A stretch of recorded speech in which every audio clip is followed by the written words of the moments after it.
Good evening. Thank you for coming. Welcome to the Cleveland Community Police Commission's meeting for May 22nd, 2024. We are here at the Lonnie Burton Community Center at 2511 East 46th Street in Ward 5. Our meeting is going to be from 6 p.m. to 8:30 p.m.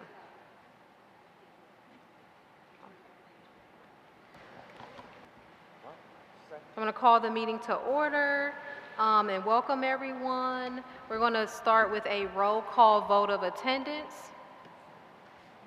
Co-Chair Adams. Present. Commission I am present. Commissioner Benito. Present. Commissioner Chura. Present. Commissioner Donaldson. Present. Commissioner Early is not present. Commissioner Garrett Ferguson is on leave. Commissioner Kennedy. Present. Commissioner Reeves is excused. Commissioner Ridgway is on leave. Commissioner Van Leer. Present. Commissioner Rodriguez.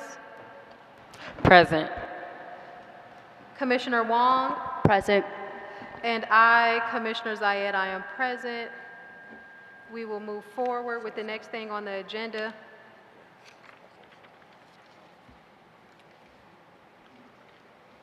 Okay, so we're going to move forward with the adoption of the agenda. Are there any changes that need to be made to the agenda? Commissioner Wong? Okay, so I've noticed that all the motions all the motions, it's not the ones I've written, but all the motions that include the actual business of the commission rather than that's charter mandated are put all at the bottom, including the Tolbert motion, which has come, it's old business, it's always put in new business, it should be in old business. And the other motions that I'm putting up have to do with accountability, but we were unable to meet because of quorum issues. But I guess my real issue is my motions that I'm putting up are about an active petition, 2 of those motions, and another one is about records.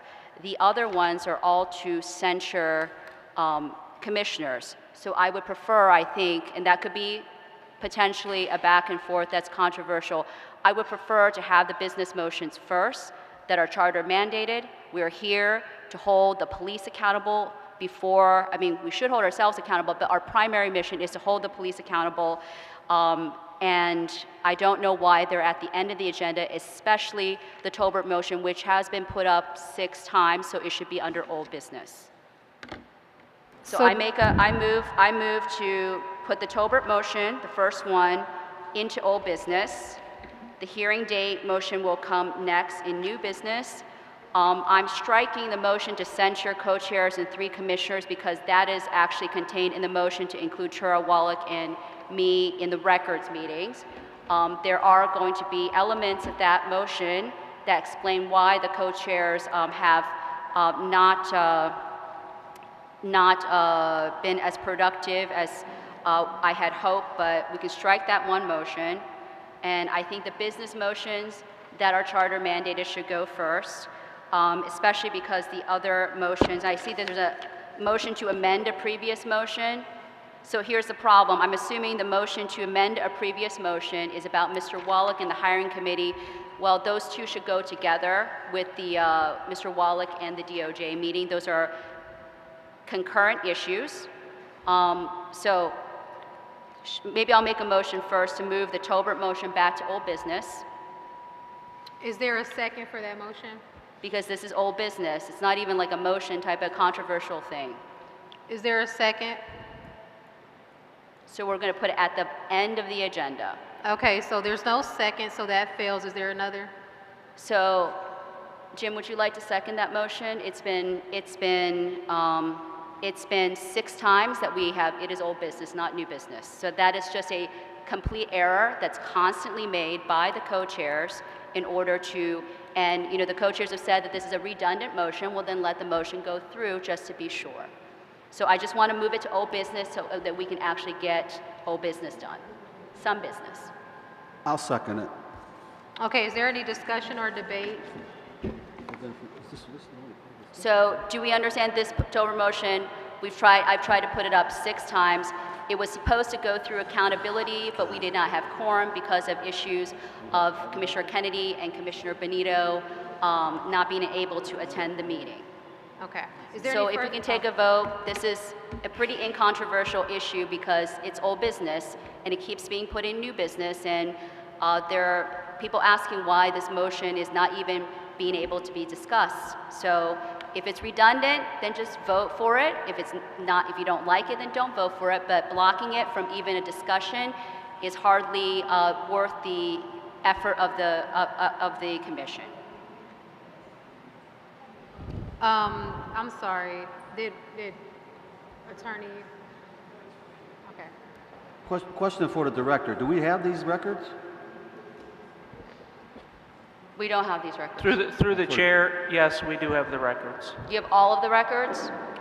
Could you specify which records you have? Through the chair, I will give a report on records. I think we, He's going to give a report. can you hear me okay?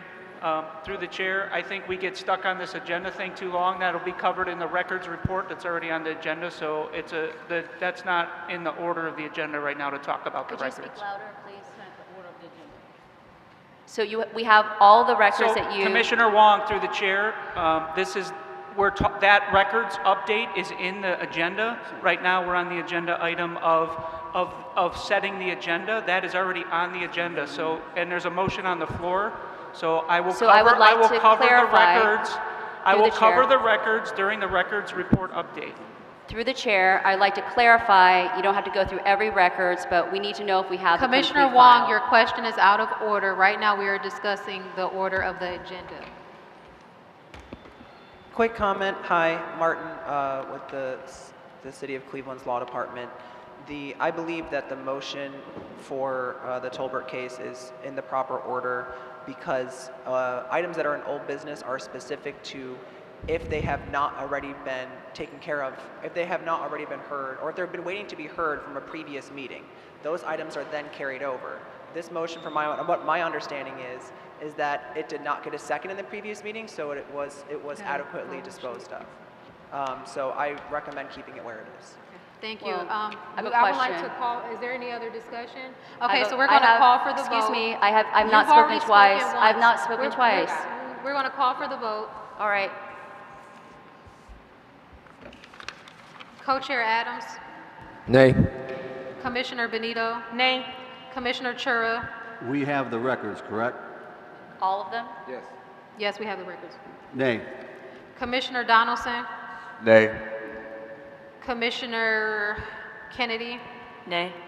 Commissioner Van Leer, Nay. Commissioner Rodriguez, No.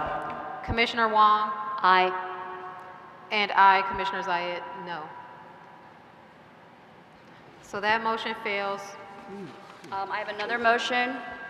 I just wanted to address Martin's earlier point. Even if it died, it is an older motion than the new motions are on there. So it seems like the co-chairs are just Commissioner Wong, please arbitrarily. move forward with the next item That's of what agenda. We're I'm- discussing the agenda. Please don't interrupt Please me. move forward with the next I item am, on the agenda. I am making the motion.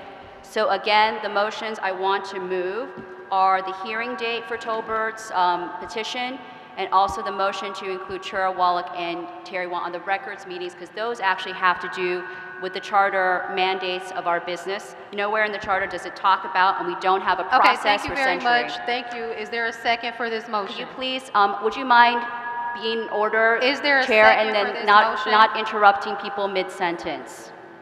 Would you mind doing that? Is there a second for this motion? We have to move the business items first. I'm going to ask one more time. Is there a second for this motion? Mr. Chura? Just bring it up and we'll Mr. Chura? I'll second it. for Okay, is there discussion. any discussion or debate?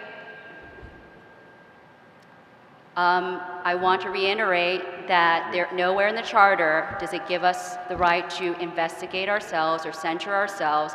We have nothing in our rules about the process. On January 24th, 2024, we agreed, these motions are out of order because we agreed on January 24th, 2024, to set up a process before we censure and discipline commissioners. That has not happened, so this is out of order.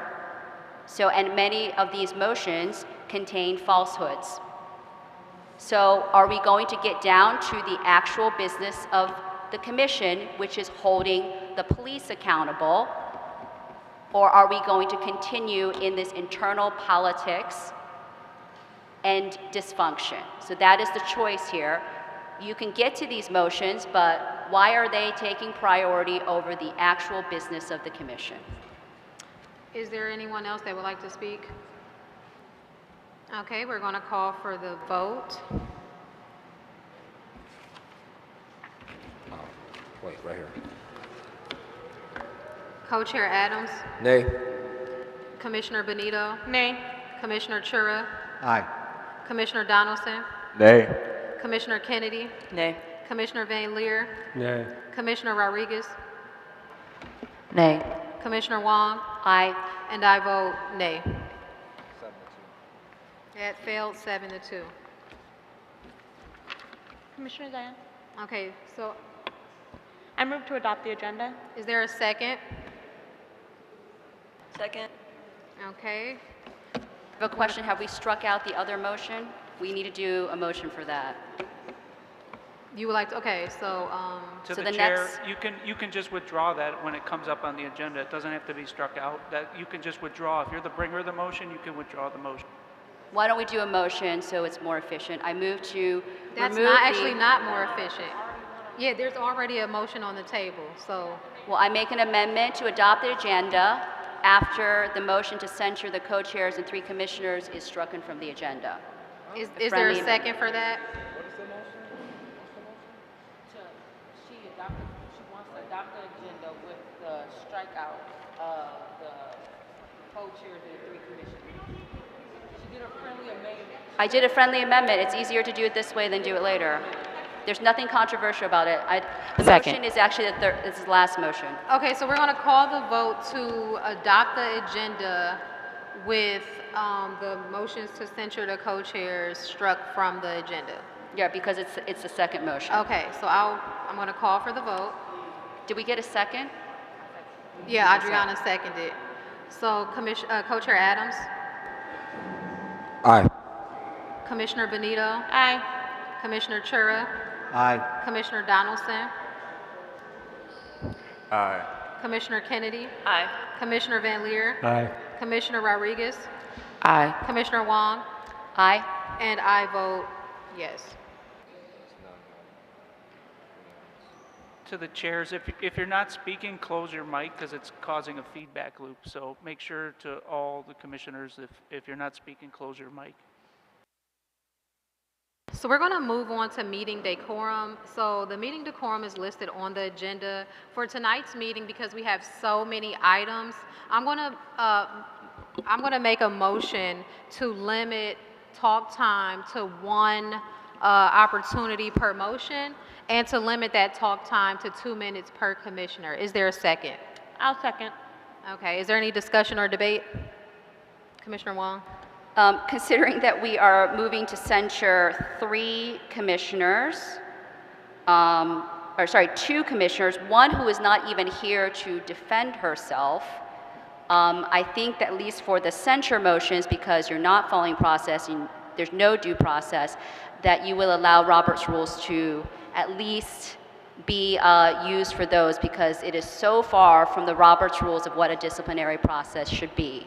And it is very clear what is happening is that if you don't let a person even defend themselves, you're not, I mean, how are you going to do this during a disciplinary hearing for an officer? Limit both sides to 1 time for speaking? That's not how it works. So Commissioner Garrett Ferguson is not even here to defend herself or provide any testimony to the contrary, and I don't know what we're even doing with these motions. There's factual errors in the motions. How much time does that actually save? You're saving, most of the commissioners don't speak, so you're saving what, like 6 minutes, really? Is there anyone else? And this Okay. is a form of censorship. Okay, so I'm going to call for the vote. Co-Chair Adams, Aye. Commissioner Benito, Aye. Commissioner Chura, Aye. Commissioner Donaldson, Aye. Commissioner Kennedy, Aye. Commissioner Van Leer, Aye. Commissioner Rodriguez, No. Commissioner Wong, No. and I, Commissioner Zayed, aye. 7-2. So that passes. We're going to move on to approval of the meeting minutes. Has everyone got opportunity to review the meeting minutes that were sent out? No? Okay. Yeah, it was a lot. It was also, if I may speak, it was from a long time ago, I think March. I don't even remember every detail. I'm sure other commissioners do not. I think that we need to have a discussion. Most boards that I've ever seen are able to get their minutes out within the week. If that is not possible, I'm not sure. I understand there's a staff shortage, but Jason, under our rules, is the secretary. I think what's causing the delay is that people are not taking notes during the meeting, the minutes, and then has to rewatch the entire meeting, which also doesn't capture every single nuance. So I have not reviewed them. Even if I review them, I don't even know if it's accurate anymore without rewatching that meeting, because we've had a lot of meetings. So in addition to approving, whether we approve these minutes, we really need to talk about what is the standard here, because you're asking the public to watch these meetings instead of looking at the minutes. So I would like to add, in addition to approving these minutes, whether we do or so, I would like to make a motion that there would be a 1-week standard turnaround. This is just for the full commission minutes. Whoever on staff can do it will do it, and it has to be a priority. So that's my motion.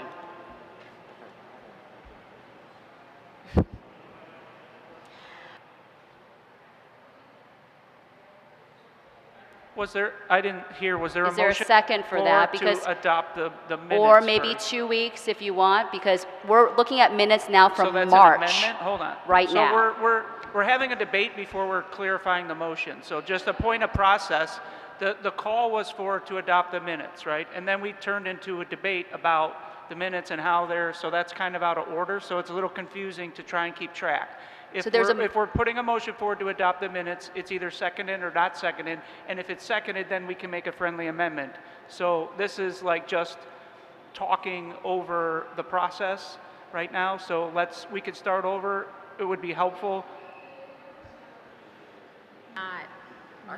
Did not have Yeah, the then they opportunity. can vote no if they don't agree with the minutes, or you could, if there's not a second right now, that's fine. Or you can defer it to next meeting, whatever Yeah, I is was the thinking we choice. could defer to But next a meeting. So I think that we're probably going to have a special meeting in June. I agree with Commissioner Wong that I think not only did the minutes come out very late, but there were like 4 sets of minutes that came out, and I would understand why people didn't have a chance to view them all. So my suggestion would be To to defer. save them into the special meeting. However, when is the special meeting? We haven't scheduled it, but as we are working with our investigations, as we're working with business on the commission, we are thinking that we will need something next month. Okay. Can we, if we defer this, can we still make a motion that maybe 2 weeks, make a motion that 2 weeks from this meeting, we will have the minutes done for this meeting, so we don't keep falling behind? That's my motion.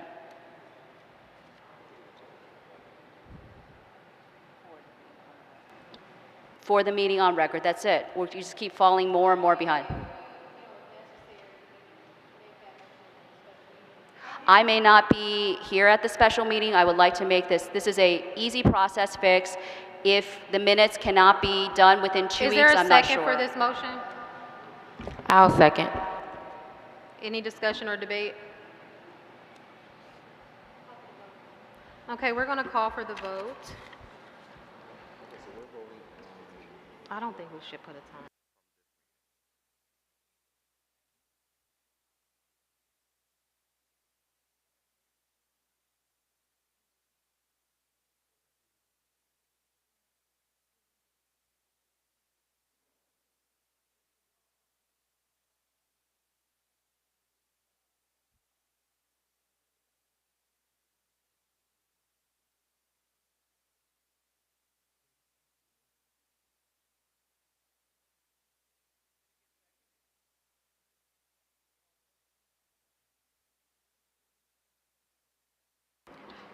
Co-Chair Adams, Aye. Commissioner Benito, Aye. Commissioner Chura, Aye. Commissioner Donaldson, Aye. Commissioner Kennedy, Aye. Commissioner Van Leer, Aye. Commissioner Rodriguez, Aye. Commissioner Wong, Aye. and I vote no.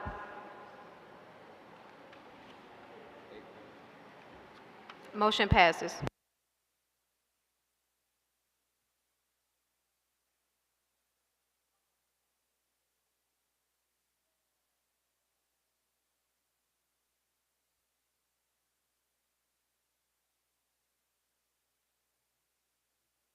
Yeah, so we're going to move forward to our public comment period.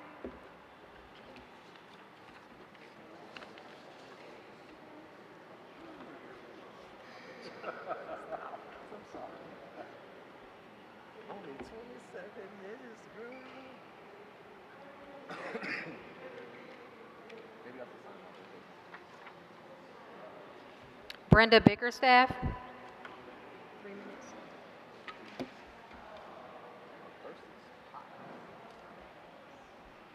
Test, test.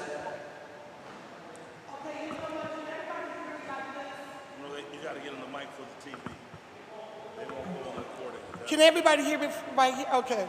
I'm gonna stay away from the mic because I'm like getting over a cold and I don't want to spread germs. But I don't have COVID.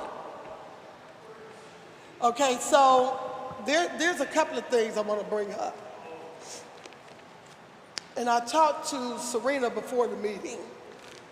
And I spoke about these motions. Remember, you guys, you have to follow the charter. The charter is your roadmap.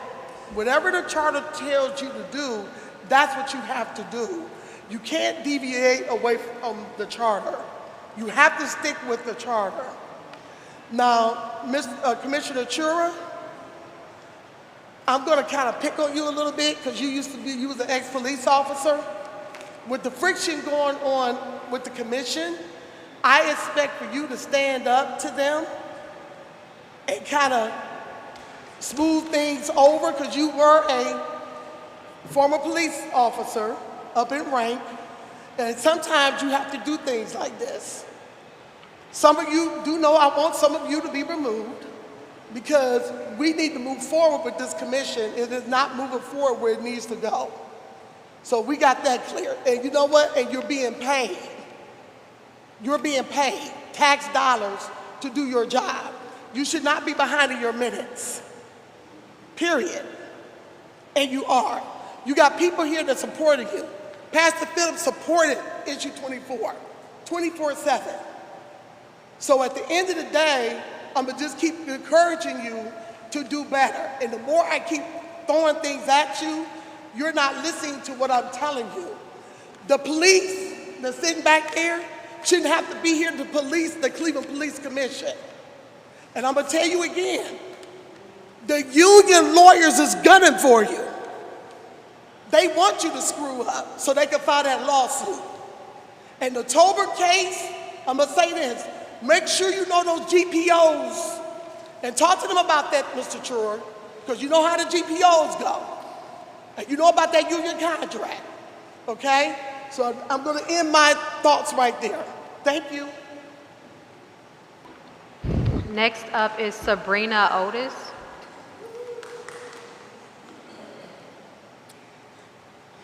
I'm going to piggyback on what she said, but as a resident who voted for this and encouraged 54 family members to vote for it, I'm not happy that when I go online, I see this. When I'm in person, I'm seeing it's shenanigans. You all could meet privately and fall out. You can beat each other up and do the best to each other. But when y'all get up in here and we come to sit to listen, we're here to hear what you guys are progressing towards to get accomplished. I don't want to hear all the bickering. I don't care. I'm over it. I need some of y'all to step back. If you know they're not going to support you, be quiet. Just let them do it. And then if it messes up, it's on them. But this back and forth all the time, every meeting, I am literally going online and counting how many minutes each one of you talk. It is ridiculous because some of y'all are talking more than an hour out of a 2-hour and 30-minute meeting. It's not fair. It's not fair that we're not getting anything done. It's not fair for the citizens who asked for this. Maybe you didn't vote for it, maybe you did. But for the folks who voted for it, we expect something done ASAP. Y'all been playing around, falling out, can't get nothing done, want to argue. I don't want to hear it.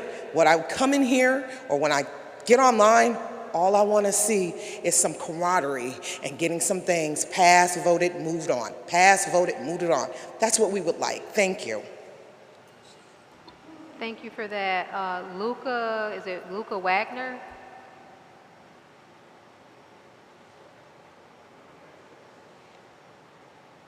Okay.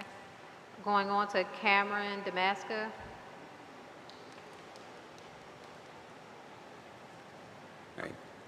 Good evening, commissioners. I want to start by speaking to I think it's important to speak to some of the recent meetings that happened because they are referenced in 2 of the motions. So in talking about getting work done on this commission, one of the key committees in order to do that is the Accountability Committee. At the most recent meeting, there were only 2 commissioners at it. There was Commissioner Wong and Commissioner Chura. In order for them to progress and to be able to do anything, they need to have 3 people in that meeting in order to vote, to move things forward. There is work that needs to be moved forward there. And so the fact that there's only 2 people there is a problem. And also, this motion to censure Terry Wong is a motion, if I'm understanding this correctly, to remove Wong off of the Accountability Committee, which at the previous meeting, that means there would have been only 1 person there to be able to do things. So you all need to get past the petty not being able to work with each other drama. And also, just to speak to the May 15th meeting, I watched that, and the conflict that boiled over there, which led to the meeting getting shut down, which is referenced here, the topic that came up was about setting standards related to police training and actually overseeing police training directly. That is something that Terry brought up. It was something that was not really well received. Terry brought up a private conversation that she had with Jason Goodrick, and in that private conversation, Terry is alleging that Goodrick took issue with basically making an HR offense for police officers to be in white supremacist and hate organizations. So like, that is a conversation that you all should be having. That coming up shouldn't lead to a meeting getting shut down within 2 minutes of it coming up, and then 4 days later, that meeting being referenced as censure against Commissioner Wong. You all need to focus on doing work, because so long as you keep bringing up stuff about removing commissioners every single meeting, the only thing you all are ever going to talk about is who should be removed. Thank you all.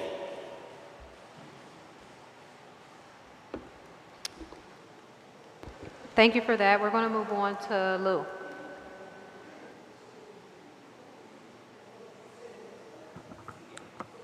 Hey, good evening, everybody. In general, people have different personalities, don't get along, then you can expect bickerings happen, even verbal fights. However, if you do that at your own time, that's fine. When you do that at a time you actually need to work on something on behalf of the people, that's not really a good idea. Unacceptable. The motion, I have seen that. Now, all the incidents have been mentioned, but with a particular one, I was involved. Terry Wong was provoked. Yes, she may not be the best person you can communicate very well with. But at the same time, are you? Just because the majority of you think the same way, that doesn't mean you are doing the work correctly, on the right path. As I said before, please do not take compromising as collaborating. You have been compromising a lot with the city when you should have been doing the opposite. And unfortunately, Terry Wang has been the one doing it. Don't blame her being the reason why we cannot get the records. Don't blame her that the meeting dragged longer. That particular incident when I was also on the table as a police pursuit work group, even I did not want to think this is a racial issue, but the racial issue was brought up against commissioner and also a community participant. Just because we don't say the same thing you say, that doesn't mean we cannot get along to work things together. Please understand that. If you still want to waste the time to bring up these motions or to spend more time on the bakery verbal fighting, then yes, I will say that again. You should leave.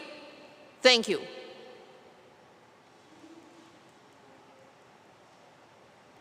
Next person, is it Darrell Hosfer? Okay, Darrell Houston.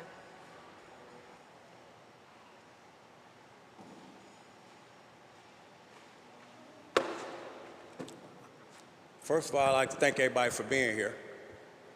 And I'm really not familiar with the process, but just sitting here listening, I'll give you my intake.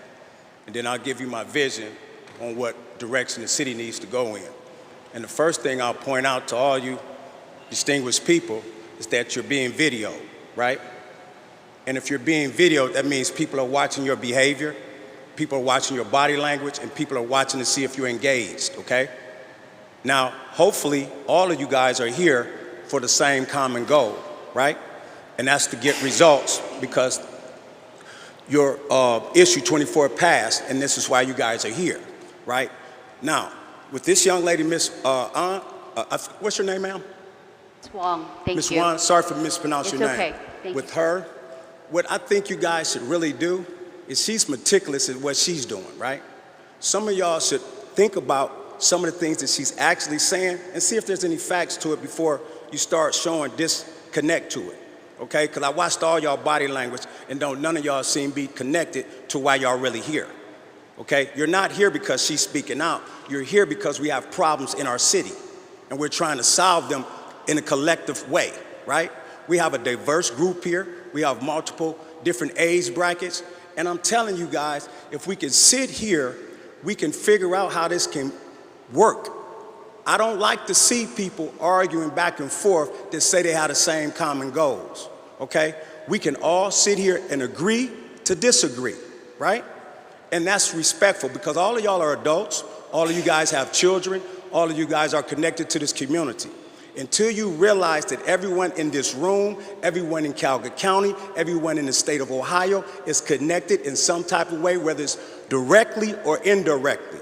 And I'm asking you guys to start being who you represent. You represent the community, carry yourself like that, okay? Be open and honest enough to be courteous to one of your comrades, okay? Just like you want somebody to be courteous to you, you have to practice that, okay? Now, to hear that this is a waste of time and that you guys are 4 minutes behind, I'm finna tell y'all, I am going to make sure, and I'm pledging, that all this mess get taken care of in the city of Cleveland. I am sick and tired of elected officials and people such as yourselves being appointed to panels with no results, okay? And I'm not here to throw rocks at nobody because I don't know anybody personally. But I do know that if you're not invested in what you're really trying to accomplish as a human being, please remove yourself because you are part of the problem and not the solution, okay? And it's simple. This is simple. City Hall, all this is simple, y'all. But y'all are missing the mark because you're too busy taking personal things when a person is expressing themselves. You always taking things personal. Excuse me, sir, time. Thank you very much for your comment. You're welcome. Rosie Palfy.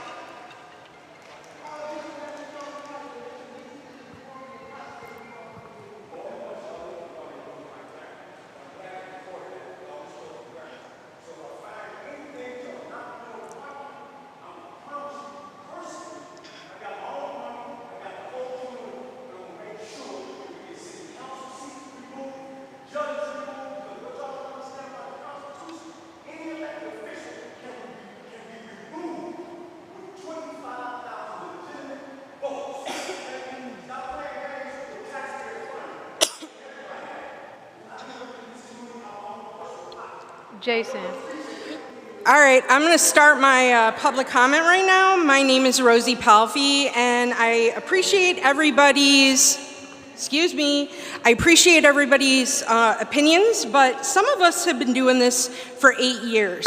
And Commissioner Wong does bring up a lot of good points. The problem is there's a time and a place for everything. So you don't bring up training concerns in a policy meeting. You bring it up, you note it, and they write it down, and it will be discussed at the next training meeting. The problem is you can't let anything go. So yeah, shake your head. So here's the thing. This is for Mayor Bibb and Law Director Mark Griffin. First of all, I want to educate everybody on what happened last week. Excuse me. A commissioner in January filed a complaint alleging discrimination based on a disability by Commissioner Wong. I was asked to write a letter in March. I wrote a letter. Last week, I was asked to come in and give testimony in a ad hoc committee in executive session, in part to protect Commissioner Wong, because anything said publicly, you know, I mean, she's always talking about slander, defamation, libel, whatever. So anyway, what she did was she refused to leave the meeting. Then I guess she left. She was banging on the door. They had to lock the door. She made phone calls to lawyers. She was threatening to call the police. She had her cell phone in people's faces. She was intimidating them. And I just want to read this from the workplace violence policy the city updated on May 8th. It says, the city prohibits any form of discipline, reprisal, intimidation, or retaliation for reporting incidents of workplace violence or cooperating in related investigations. Now, whether or not an investigation allegations have been substantiated, it doesn't matter. You are not allowed to retaliate against a witness or somebody who filed a complaint, period. So what it says here is if a manager has reasonable suspicion to believe the continued presence of the employee represents a danger to himself, herself, other employees or non-employees, the employees shall be placed on administrative leave with pay. So I am asking Mayor Bibb and the law director to immediately put Commissioner Wong on leave with pay. Don't remove her from the commission. And the problem, I can't say it'll be solved, but if that doesn't happen, I will address this in other ways, including taking this to Attorney General Merrick Garland. Thank you very much, Rose. And I just want to say one more thing, please, is the mayor touted this commission as being a model of police reform throughout the country. So I want him to consider that while he continues to do nothing to address this. Thank you. Thank you. We are moving on to the co-chair report given by co-chair Adams. Thank you. Good evening, everyone. So just a couple items. As far as we were able to meet with Chief Todd on I believe it was May 7th. And so the goal of the meeting was to allow the commissioners to see sort of what the records look like in the IA Pro system where most of the records are housed. So this would have been what in previous discussions we were calling like the chief's files. And so we actually got to see a file. And we requested because there are some issues, I guess, that we're still trying to get access. And so one of the things that we suggested is that if we could be able to get maybe special access from the vendor that will allow us the ability to view basically what's present in IA Pro, and then we would be able to go through that list and request the specific records that we would need. We requested it because the reality is that it is very time consuming for police to click on every individual record and download it. So we're waiting for the follow-up on that. That would help us to be able to have access directly. So that's what we requested, direct access through the vendor. As far as our weekly meetings with the Department of Justice goes, the records are still coming in. We have received the Antoine Tolbert records. I think in the ED report, I think there was maybe a couple things that maybe weren't there, but we got over 500 files. So we would have to start the process of going through those files. So those meetings are producing our records, and they have been notifying us as they've uploaded records into the SharePoint drive. So I'll end the report there. Do we get to ask questions about what you're reporting on? We have office hours every Monday from 4:30 to 5, so if you have any detailed questions, you can come there then or give us a call and we'll be happy to answer any questions. I have a process question. I'm sorry? I have a process question about what he's referring to. I'm just curious about, are they giving you all the information, and then who's processing that from the commission? Oh, you know what? You'll learn about that in a second. We're moving on to our executive director report given by interim executive director Jason Goodrick. All right. Good evening. I will give you updates on several things, starting with the budget. First thing, I always try to remember to say thank you to everybody who takes the time to come out tonight and engage with us.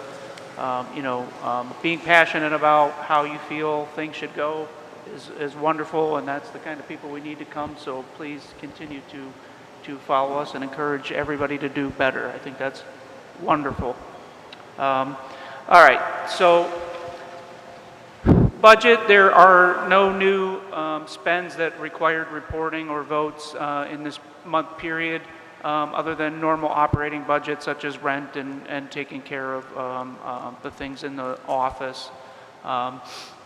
I will give a mid-year budget update to budgets and grants in June, so if you're interested in hearing where we are exactly with every line item, I will give us the mid-year to budget and grants in this upcoming meeting in June. So you get the full picture on how much we've spent for the first 2 quarters of the year. Staffing, we are still down 2 positions. One of those is the senior communication specialist that handles the website, the YouTube, the social media, the email. We do have somebody going through a background check process right now for that position, and hopefully we will hear the result of that soon, and we can make an offer once they pass the background check. So background checks are required for employment with the City of Cleveland, so we have to follow their HR policies, and we are all employees there. There is currently on the City of Cleveland's HR website, we have a position for Community Engagement Coordinator. That position is the front line that gets out there and goes to other public meetings, gives out information about the commission, attends events, especially like over the summer, set up a table, engage with citizens along with commissioners who also do that with their time when time allows. And that position is currently posted. It should be up at least halfway through the next month before we'll start doing interviews, so people have time to take a look at it, and I encourage. That position will pay between $50,000 and $60,000 a year, so it's I think that's $25 an hour minimum, if my math is right there. So that is the Community Engagement Coordinator, and it is an entry-level position, so that's the other thing too. So it's not you didn't have to go to college or anything like that to apply for that position. It's entry-level, and that is our way into this world for people who don't have that education to apply to other jobs. So just to give the community a quick update, if you've been to our website lately or you've been watching our YouTube or social media, you can see we're a little disorganized, and that's because of the vacancy, so hopefully we'll have that filled within the next 35 days. I've been doing my best, but it is not my area of expertise to keep it up to date and information flowing, but we have been vacant in that position for a few months, and we will address any concerns with the website and particularly with sorting out meetings so it's easier to access the videos, the agendas, and the approved minutes. So we're aware of that. We've heard the feedback on it, and as soon as I have a person back that can manage the web, that's their first priority to sort all that out. Now on to the records request. The first thing I will say is this. The city, just last week, changed their stance on access with the CPC. Mark Griffin, the Director of Law, wrote a letter to Ohio Leads asking the CPC, OPS, and other oversight entities to be considered part of law enforcement so that they can have full access to Leads records and anything else that might have been redacted. It is a complete change of position on the city's part that happened right after the monitor talked to council about the issue, and I think they're whatever the reason, it's a good step forward. It doesn't guarantee that the state will agree. However, the city should be commended for taking that step, and the community should support the city's effort to do that by reaching out to the state of Ohio and encouraging them to say yes to that petition. Access for us is, access is common in other oversight agencies across the United States, and what that means is that the CPC will be able to look at records directly. They won't have to request records any longer, and we will be able to have entry directly into systems to see things and get our own records in the future on a limited basis, so long as they're not pending or open investigations, right? So anything closed, any old reports, we should be able to pull those without a problem. That's in addition to Chief Todd, as Commissioner Co-Chair Adams had mentioned. Chief Todd was open to the idea of giving us also access to some other systems that the police use, including IA-Pro, which keeps track of all disciplinary records to make it easier to flow information. So that is a good change of event. It shows that the advocacy of this group, despite what some people say, collectively the commission has been advocating to move records forward. I want to say that again, this commission, especially these co-chairs, have been actively advocating to move records forward as best that they can, okay? And so that is making progress because the conversation that they've been having is also at the same time, let's give up this system of having to request and let's talk about access, which is where we should be under 115.5. You mentioned the charter. The charter is designed in a way that it's implied that we will have easy access to these records, almost instantaneous. So it was this last week. So it was within 1 to 2 days after the monitor appeared at City Council. So you could. We do have a copy, so we can ask the law department if it's a shareable record. So yeah, you can and you talk to. What's that? It probably is a public record, yes. So, yeah. I don't know. It was written by the law department, so it's not. We would have to check to see if it's a public record. If it is, we can put it on the website. So. Yeah. No, I'm not the only one who's seen it.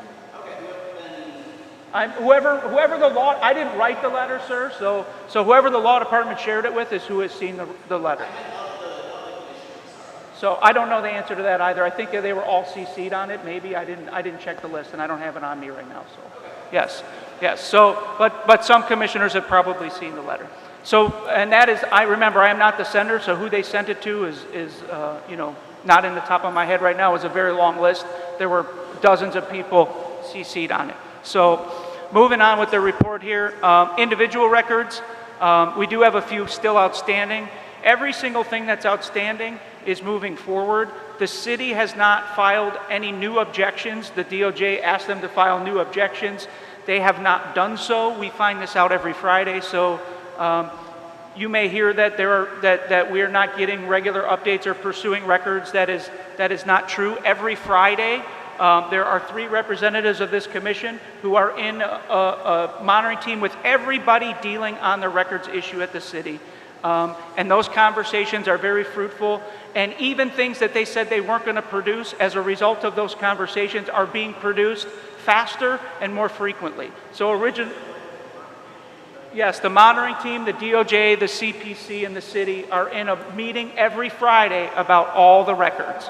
So the idea that nobody is following up on records requests is also a false notion. Every Friday there is a meeting to follow up on the records request. So there's a lot of misinformation out there, but this is public record that we go into these meetings. So there are a few though that are still pending. One of those is the oldest one is July 23rd. It came from Commissioner Wong in the Accountability Committee. She did ask for some OPS investigations, and they still have not produced those records. So there was about maybe 6 random OPS records that she had. No, there were 20, and Okay. I've asked you to update, Okay. so that's not correct. Okay, They're in the email. this is my moment to talk, so thank you. On the records DOJ tracker is currently, there was a random thing of 6. If she wants to produce other materials, that's fine. She'll have an opportunity to talk. However, those records haven't been shared yet. The other one is an update on lawsuits. We did ask in September of 23, pursuant to the charter, to see all the lawsuits. We didn't ask for the records of those lawsuits. We just want to know, the charter says we have the ability to monitor and look at those and then ask OPS to investigate lawsuits. So all officers who are named in lawsuits, with lawsuits pending or lawsuits that have been settled, the city has not set up a way for that information to flow yet. So that is outstanding. October 27th, there was this is the largest request, a request for comprehensive disciplinary records. So far, the city, for officers who were disciplined in a period of time in the last couple of years, and there were over 250 files produced, but they are not comprehensive disciplinary records. So we're still working. That is what Dr. Adams had mentioned. We had met with the chief. The chief showed us how they access records.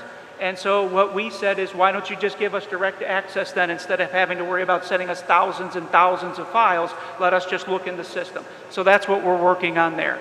The other one, which was made in January 24, was through, for the mental health aspect. We have a work group that was working on that.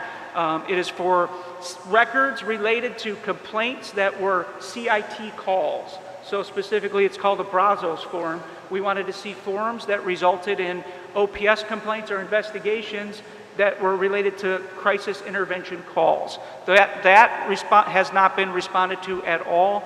And the final one that's pending is partial records request for pursuit data. We are moving forward to look at the pursuit policy.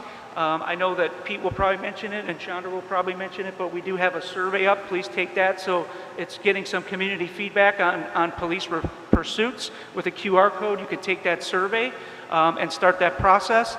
But we are still missing, we asked for all the accident reports related to pursuits from 2021 to now. And we also asked for all the police reports for why those pursuits occurred, and we still have not been delivered that.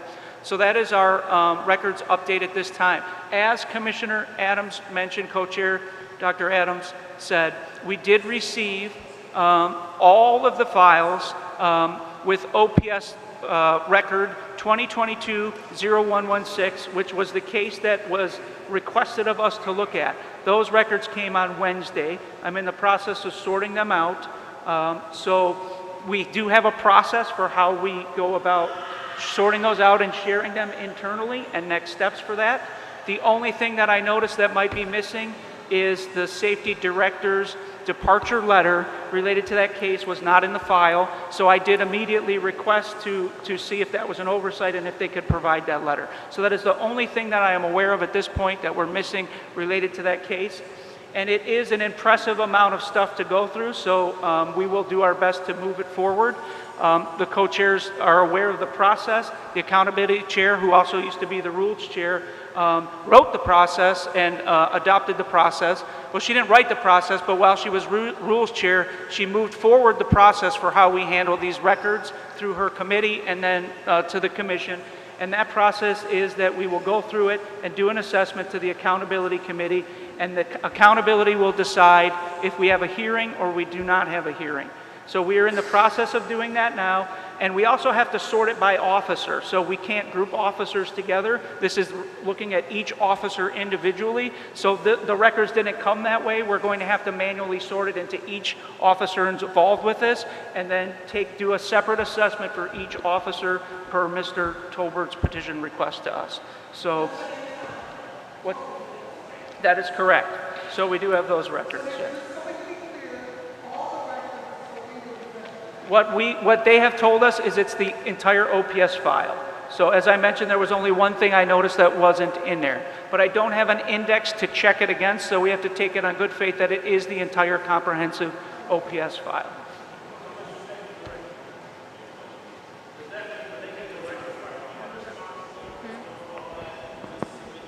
That is correct. That is correct. I'm responsible for assessing it and providing it to the accountability chair.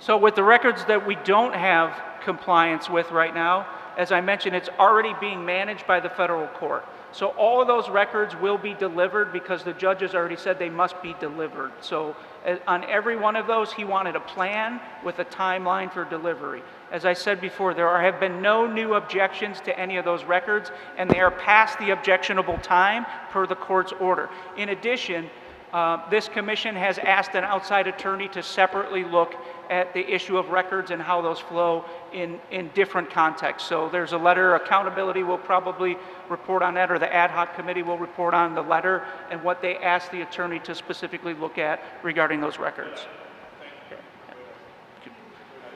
And that concludes my report to the co-chairs. Thank you for that. We're going to move forward to the committee Commissioner status. Zayed, I have some questions.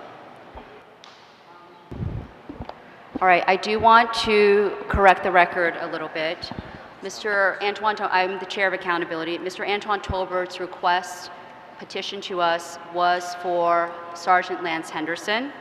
Unbeknownst to me, on February 19th, Mr. Goodrick, without any commissioner asking him to, made a records request for the entire Commissioner OPS Wong, file. this does not sound like a question. You are out of order. We are It's not a moving question. forward with the agenda. Just let me speak. You're out of order. We are I'm not moving out of forward. How can I be out of order to correct the record? You are out of order. We are moving forward with the agenda. And he has not mentioned.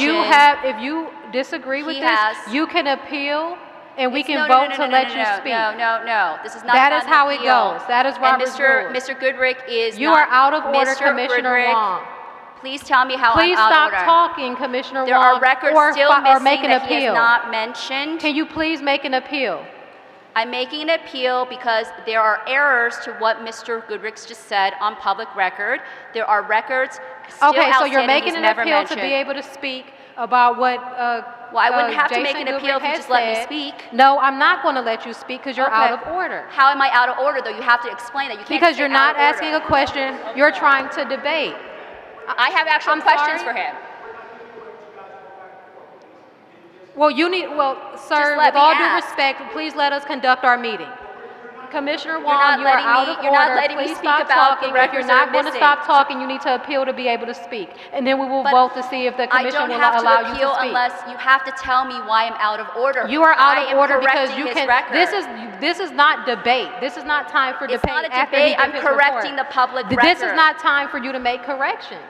Why? That's There what is we're no here for, debate to on let what an he's error saying. He was continue. giving a report. Excuse me, can you please speak to if she is allowed to give debate after his It's report? not debate. I'm just correcting. It's a point of order, point of correction here. You didn't So say that. I will make a correction. I'm going off of my records request list. That is what And I'm they're wrong. reporting you on, okay? The commission has seen that. She has access to it. And I've okay? corrected you, not corrected it. We can talk about all of these things that maybe exist somewhere in the universe, and I hear all the time I'm incorrect, there's false statements and all this stuff. Yeah, we don't have So time for we don't that. have time. I agree that it is not the right forum to do so. And I would say to this commission, put it in writing, send me the exact email that I missed or that should have been included or was a mistake, and I will handle that. But I am reporting not off of the perspective of somebody else. I'm reporting off of the records that I track, that the commission and the co-chairs are aware of the records because it's shared with everybody, and that is what is being reported. And I ask that if you have an issue, please address that with him directly at a I have later time already outside of sent this him an meeting. email. He Thank has you very not much. We're moving corrected on it. to the committee status reports. The first committee status report is with the Police Accountability Committee with Chair Terry Wong. All right, so I guess we will talk about it in the committee report because we are still missing records. I'm going to give an update on our work groups. Brady Giglio work group is Linda Rico and Dr. Phil Stinson have finalized almost the rubric. We will begin looking at using that rubric. Unfortunately, that October request is still pending. We don't have any complete disciplinary files for any of the officers that were charged in the last 2 years. And I'm glad that the co-chairs have had access to IA Pro. I would like to know the timeline for the rest of the commission, especially the Accountability Committee, when we asked for access to IA Pro back in the fall.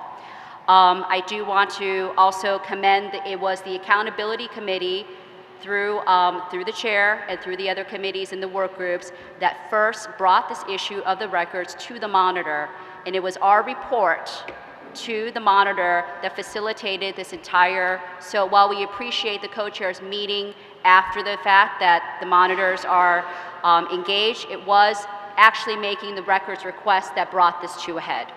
So the second work group is the discipline work group. Martin, I've given you the 2 sets of documents for the manual of rules and the corrective action GPO on April 19th. For your comment. I've still not received to this date, it's been over a month, any comment back from you. I was a little concerned when we followed up that you said that you had to take your comments to the law department before you brought it to us. So I'm a little concerned. Are you our attorney or are you working with the law department on these issues? You can talk about it offline, but that was of concern to me that you have to take whatever your work is Commissioner back to be Wong, checked by the law department. attacking our attorney is not a part of your report. I'm not attacking him. I'm saying what he has said. And now the discipline work group will be looking at the promotions and evaluations material for the police. And I would like to, since I didn't get to ask my question about the Tober motions, you are saying there's 500 files and the only thing that is missing is, Mr. Goodbrick, could you pay attention? The only thing that's missing is the disciplinary letter from Carrie Howard. Through the chair, that is not what I said. I said I don't have an index to correct it, but from what I saw, I noticed that one thing that was missing, one thing, I don't have a way to know what else would be missing, is the safety director's departure letter for Lance Henderson. That would be normally received by us through our normal process, so I think it's probably... Through the chair, it is not. I did a search. For some reason, we do not have that departure letter in all of... So I get every email from case prep when those go out, typically. So I tried searching every word I could to find that. For some reason, I do not have a copy of that, so I requested it immediately. So you did a request by yourself or through the co-chairs? I asked Amy if they had it and they didn't send it, please send it. So Amy Huff is the custodian who sent the records over, and she said she will immediately look into seeing where it is and get us a copy. The last point I want to make is that, yes, we did, I was the rules chair when we passed the rules. That was a long time ago for this hearing process. We are in the process now of completely writing that process because, Mr. Goodrick, if it would make sense that the Accountability Committee help you go through those 500 files. I would advocate that any files that are available to you are available to the commission because you are not a commissioner. It is the commission that acts. So please give the Accountability Committee access to those files so we can help them process them. Okay. Okay, thank you. And, for the record, I always do, just like I did with the first case. I just haven't had a moment. It's been only less than 48 hours since I've had them, and I'm still assessing what we have, transferring it. So let's not make it seem like it's because I'm intentionally doing something. Well, Mr. Goodrick, so they're on a Will SharePoint you drive? say that I sent you the last ones for the last case? Did you have access to it? Are they on a SharePoint drive or are they on our They drive? are being transferred to the SharePoint drive as quickly as I can, while I'm also managing, planning this meeting, planning 2 other meetings, attending to how many other commissioners? 12 other commissioners, so just be patient with me. Everyone else manages to be able to do that without the expectation of immediately. Thank you. I understand that, but this is 111 days from when he has made his petition, if you can. What? Okay, that's fine, but next time, twice a week. So that is, but we are rewriting the hearing draft. I'm working with John Martin from the Public Defender's Office, and Professor Katz is providing his input. As a report, we had a joint meeting between Rules and Accountability. There was a draft written by Mr. Goodrick with Martin that we found a total of 100 points of issues with. So I'm planning to rewrite it. I'm about 75% done, and John Martin and Lou Katz have had help. So I'm hoping, if it's possible with Rules, that we can meet jointly with Accountability on the 18th of June. This is the most important process of the entire commission. And I'm hoping, and now, we see that there are, and it's okay, it's the first time we're going through this, that there are problems with the existing rule and procedure with how we hear a hearing. So that is my update, and thank you so much for transferring those files as quickly as possible to the Accountability Committee. Okay, we're going to move forward with the next status report. It will be budget and grants given by Commissioner Kate Kennedy. Good evening, everyone. I am a committee member. I'm not the chair, but I just wanted to make sure that all the information about the Budget and Grants Committee is being communicated. We have completed our RFP to reach out to an organization that's going to help us distribute this next round of grants. We've approved that within the committee, and it will be released on June the 2nd. We've also drafted a final version of the survey for this past round of grantees to get some feedback on how to improve the process in the future. We'll discuss more during the next meeting on how best to distribute that. Thank you. Thank you for that. We're moving on to the Performance and Evaluation Committee. That's going to be given by the chair, Adriana Rodriguez. Thank you. So during our last meeting, we had a few nominations. However, a concern had arose from the community. Thank you so much for voicing that concern. As a result, we had to receive or follow up to ensure that we do follow-ups on like lawsuits because we didn't have that information.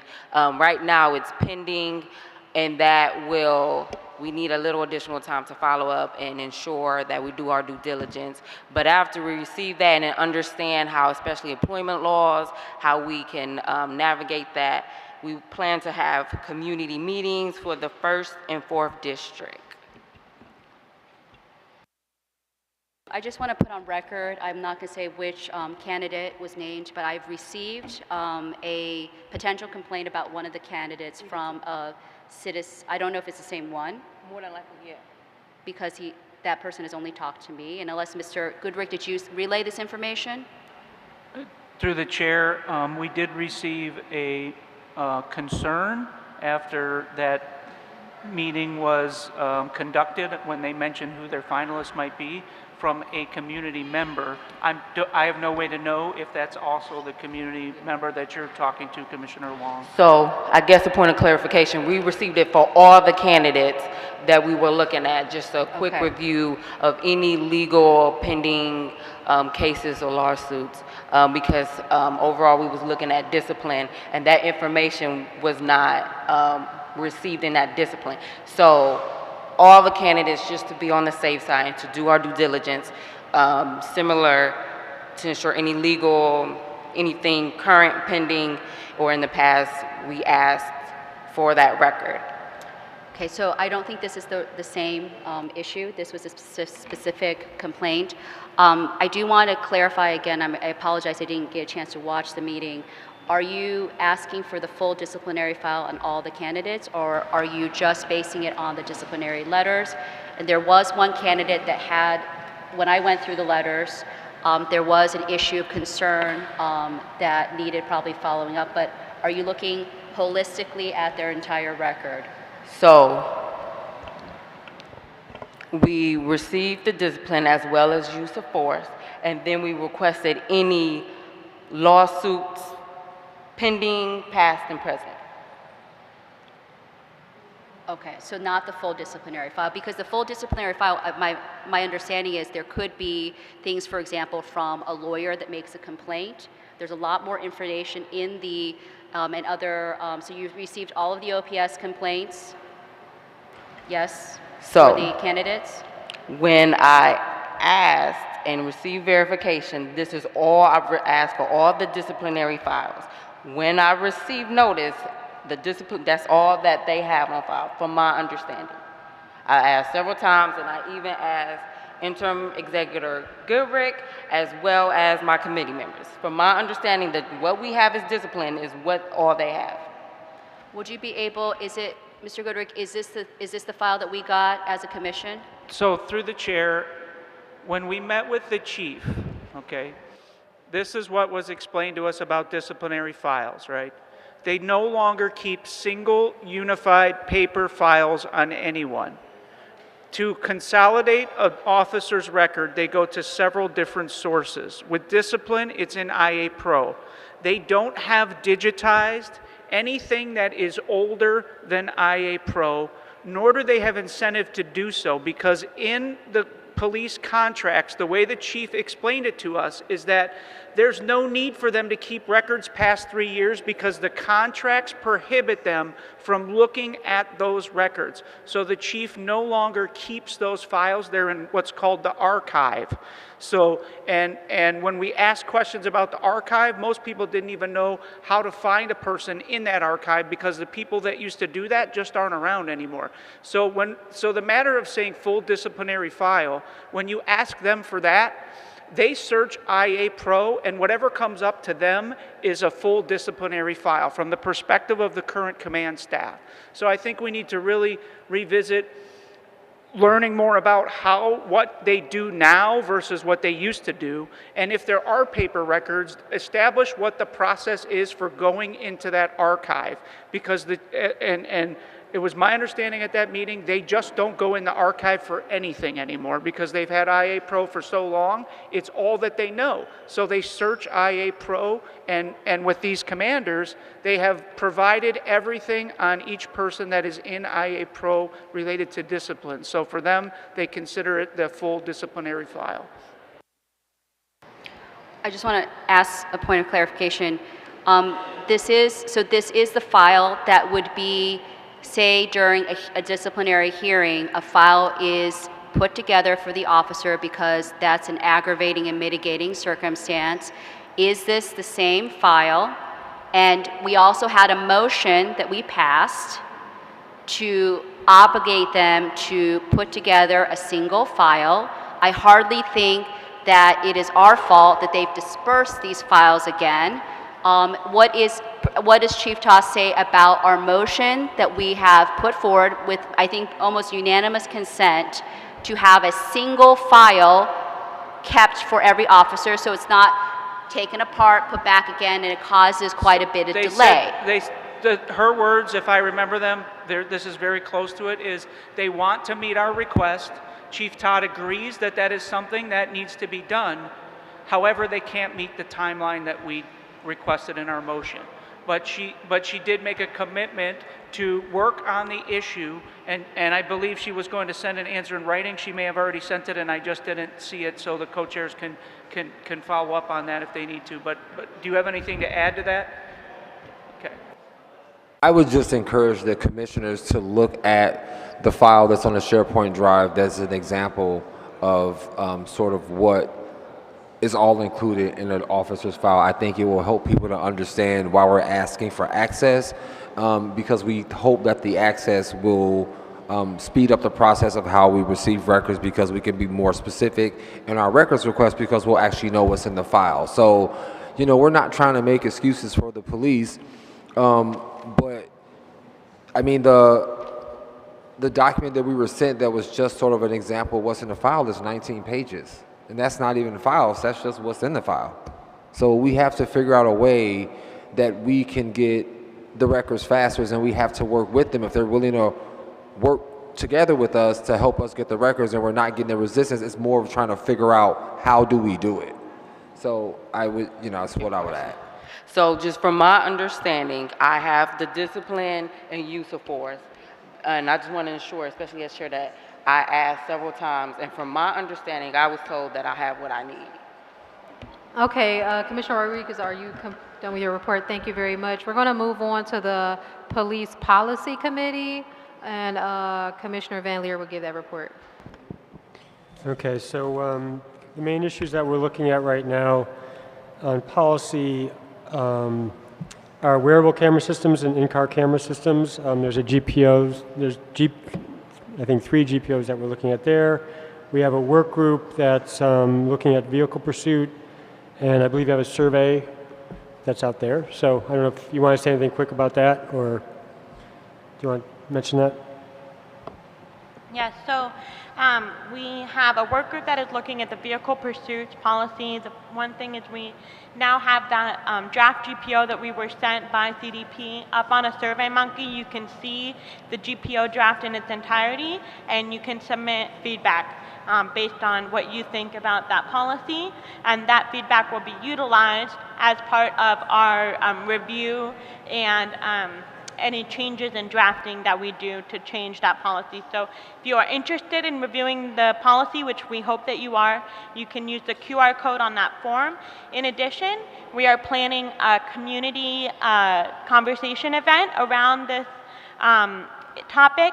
That event will be on June 20th at 6 p.m. We are still figuring out a location for that event, but save the date, and information should be going out soon. And at that event, you'll have the opportunity to hear from the CDP about what they put in their draft. Then you will also have, you're hoping to have some guest speakers that have been very involved in the pursuit top issue. An attorney that potentially, we are hoping that Stan Jackson, who represented Tamia Chapman's family, will be able to join us at that event and speak to us about what he learned through representing Tamia Chapman's family. And then there will be opportunities for the community members to give their input, and we will have a listening session as well as facilitated conversation. So we hope that you'll join us for that. June 20th. June 20th at 6 p.m. It'll probably be 6 to 8, and then location to be determined. Thank you. Okay, so do you have something? I have a question. So the survey, I don't recall, I'm on the vehicle pursuits work group. I don't recall that we finalized that. Was that something that you did privately with Mr. Goodrick without the input of the work group? We did it at the policy committee meeting last week. Without, okay. Was there any input from the work group other than you? Well, we...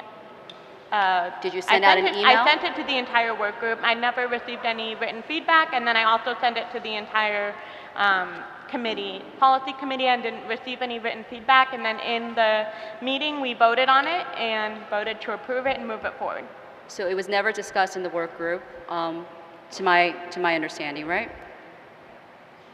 It was sent to the work group, which right now commissioners consist of yourself, me, and Sharina, since Jen is on leave, and you and Sharina were also on an email when I sent it to the entire policy committee, and then once again we voted on it in the policy committee meeting last Wednesday. I understand that, but what I'm saying is that there was, it's great to solicit feedback by email, but we should be having a public discussion on these issues, and through that collaboration, we should be probably, so that didn't occur. We did have a public discussion about it in the policy committee meeting. Okay. So I'll continue my report from the policy committee if we're good. So the other piece, there's another piece, we're working with the training committee on bias-free policing to do some work on that. And finally, there should be flyers here. I believe I saw one. We have on May 30th, we have a surveillance tech community forum. It's at New Sardis Primitive Baptist Church on East 147th and Kinsman. We will have representatives from the division there speaking about the technologies they use, like ShotSpotter, automatic license plate readers, Fusus, all the issues all the kinds of technology they are currently using. We have responses from somebody from Cleveland State, expert at Cleveland State, from the ACLU of Ohio, from Latanya Goldsby from Black Lives Matter. And then we're going to have a panel discussion moderated by Ishabel Hardaway, formerly of the monitoring team, currently at CASE with the Social Justice Institute. And then there will be a question period for community members. And we're really looking for, as we look at this, to both sort of a two-way, looking at explaining what the district division is using in terms of technology and how they're using it, and then some responses from people with around how, other examples of, what their response is, constitutionally as cybersecurity expert from Cleveland State, the ACLU, and from the community itself, and then an opportunity so learning from the community and for us, and also for us to hear from the community about whatever concerns they have or the value they see in this technology in terms of public safety. So that's on May 30th, starting at 6 p.m. Am I missing anything, Director? Flyers on the table. Flyers are on the table. So please spread the word. Hope to see you there. I think that's all of my report for Policy Committee. Thank you, Commissioner Van Leer. We're going to move on to the Outreach Committee, report given by Commissioner Kate Kennedy. Thank you, Chair. Again, not the chair of this committee, just a member. Thank you very much, Martin, for helping us move the RFP forward to get the community survey out. Martin, do you have an estimate on the time frame that it will be live for, like the dates? Okay.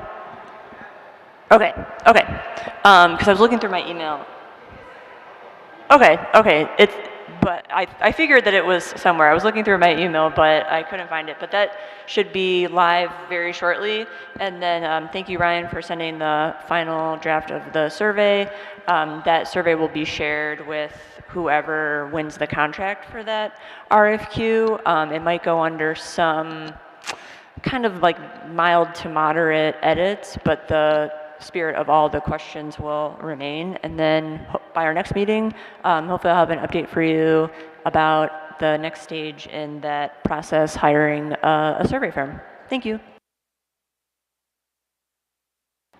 Thank you for that. We're moving forward to the Rules Committee, report given by Chair Pro Tem Pete Van Leer. Okay, the Rules Committee. The main things we're working on right now are Rule 1.4.5, which deals with committee membership and how committees function on the commission. A commissioner accountability rule that we've been working on drafting that will put in place a clear process for not only the rules, how we hold ourselves accountable, but also things like meeting the quorum. And we're also moving forward with the evidentiary hearing manual. We had a joint meeting, as Commissioner Wong mentioned, and we are looking to move that forward as well.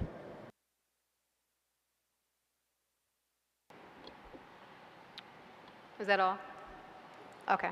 So we are going to move forward with the Police Training Committee, chaired by Charles Donaldson.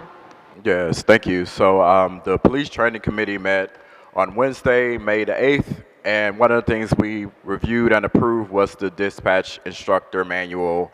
I sent it to all commissioners on Thursday, May the 9th.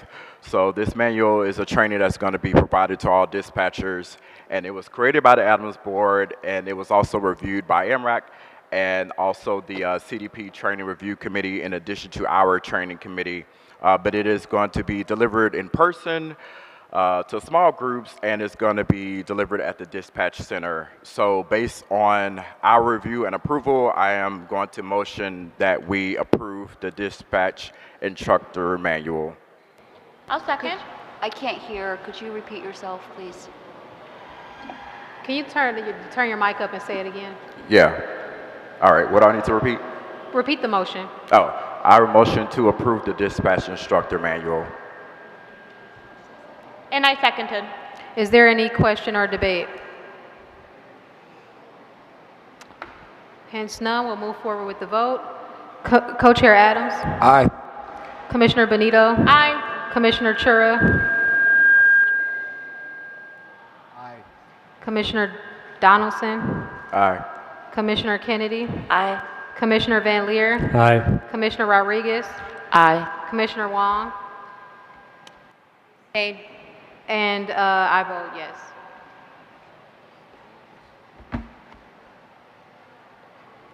Thank you for that. Commissioner Donaldson, do you have anything else? Sorry, I'll turn this up. So the only thing I wanted to add was that we do have other training reviews that will be coming up. So just please pay attention to your email so that it will include integrated, reality-based training curriculums, also trauma-informed training, and then also there's a state-mandated CPT lesson plans review that we will be doing as well. So those will be coming up in addition to the GPO regarding outside training.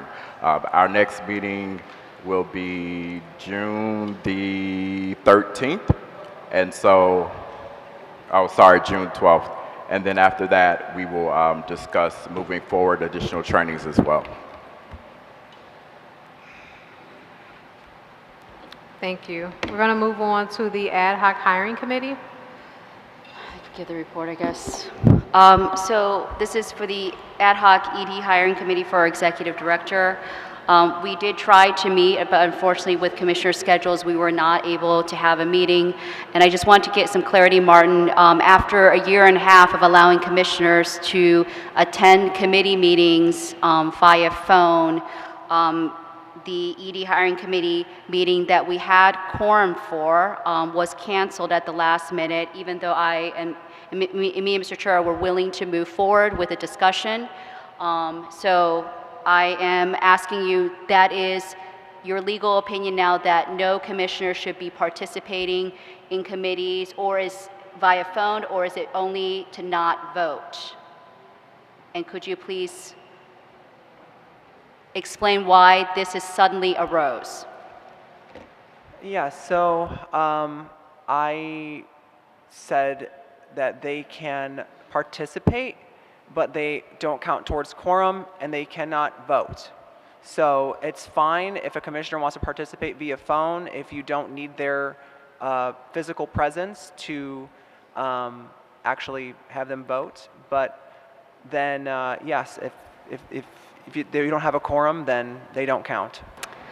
Right, so thank you for clarifying that it's not to, but the problem was that the meeting was canceled because we didn't have physical quorum, and this unfortunately delayed the work of the committee, because we certainly could have had a discussion, move the ED job description forward. So could you clarify, I mean, and this is a global problem, I think, with the committees. They have 5, if for a quorum of member of 5 committees, you need 3. We seem to be having a lot of trouble on all the committees getting that 3. So I think we need to have a greater discussion in rules, because either we're going to have to go forward with discussion-only meetings and get the work done, and we should probably live stream them just to be safe, so we're not violating unintentionally any Open Meetings Act. But we really need to think about the fact that if we have 2 people not showing up for a 5-person committee, that becomes in the danger zone that if one person for whatever reason can't show up, that committee's work can't go forward. So I hope that rules will take account of that, because we've had to cancel, I think, 3 committee meetings in the last 2 weeks because of quorum issues. Thank you very much for that, and I think that that's something that should be addressed in rules. Thank you very much. We're going to move forward to the ad hoc outside council committee. All right, I'll give the update for that. The ad hoc outside council committee met to discuss the questions, the specific questions that we want to give to our outside counsel, Mark Wallach, on the letter, on his legal opinion about our records. I guess if there's no objections, as we talked about it, we can maybe share with the community what we asked for, and I have an update from Mr. Wallach already on the work for that. So this issue arose because the city has objected multiple times to our records requests, And this is where we engaged Mr. Wallach on March 5th about this. So the questions we've asked him, just so for the public, because this is going to be a continuing issue. I'm glad that it's resolved now, but we are a year and a half into this and almost a year into records requests. So I'm glad that the city has turned around, but that is because of a lot of pressure from the DOJ, the monitor, and the commission. And that is not, if that is still going to be the posture later down the road, that would not be very sustainable. So we asked Mr. Wallach to comment in addition to the objections provided by the city, the scope, timeline, and limitations for receiving records from the city as stipulated by the Commission's charter, any process mandated by the charter to obtain these records, our legal options if the city does not comply with the Commission's records request, particularly regarding how the Commission enacts and enforces our administrative subpoena power, the extent of access afforded to the Commission as an independent municipal body tasked with overseeing the Cleveland Division of Police to records that contain information related to the following: leads, NCIC, Brazos stop forms, FBR, field-based reporting, LERMS, OHLEG, evidence.com, and IA Pro Blue Team. We also asked for potential pathways to receiving direct access to city records via its records management systems, the consequent impact of the city limiting the Commission's access to records on our legal relationship with the city law department and its employees. And the last thing we asked for is relevant legal precedents or case law that may influence the interpretation and application of the Commission's access to records, as well as associated timelines and subpoena powers. So I'm happy to provide a copy of this letter to anybody that is interested. And Mr. Wallach has already said it, that he is making great headway and almost done with his legal opinion. So we should probably decide right now. We would like the Commission to see these records, see his legal opinion before we discuss it, or I like to discuss how we will handle his legal opinion, because we had a bit of a confusion last time with his legal opinion. So if we can make a small motion that are we going to receive his legal opinion and then have a meeting about it so the public understands what's happening, or what are the ideas that we have?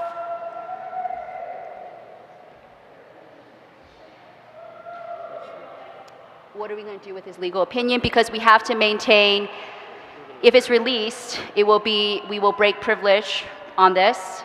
And last time, because of an error that the city made in the contract, Mr. Wallach thought he was supposed to send it to Mark Griffin. No member of the city law department can receive this legal opinion. If it's received by them, it breaks our legal privilege, and he is our counsel. It breaks confidentiality. So I would just like to get a game plan together as to what we do with this legal motion when we receive it. I'm just opening it up for discussion, and then we can have a motion. Because last time we had a snafu. Do you think that maybe you can schedule a meeting so that the outside council committee could discuss this? He is nearly done with his legal opinion, so I guess maybe we can make a motion right now that the first step is to keep this motion, or keep this legal opinion to the commissioners. I don't know if, Mr. Gudick, the contract, it's not about just the contract. We are the client, the commission is the client. In order to maintain privilege, we have to not release this information. So certainly, Mr. Belat, you are not to receive this legal opinion. I want to ask, do staff members, are they part of the commission? Are they part of the client? Because it only says the commission is the client. Okay, so I guess I just have a question. I think how the legal opinion goes, it depends on what's inside the contract. The contract says that the commission is the client, and according to general standards of how the legal profession, the client can maintain privilege, and only the client can agree to break privilege. We have to agree, because we're all the clients here. To the chair, this is a report on the committee, and a discussion is pursuant to a motion.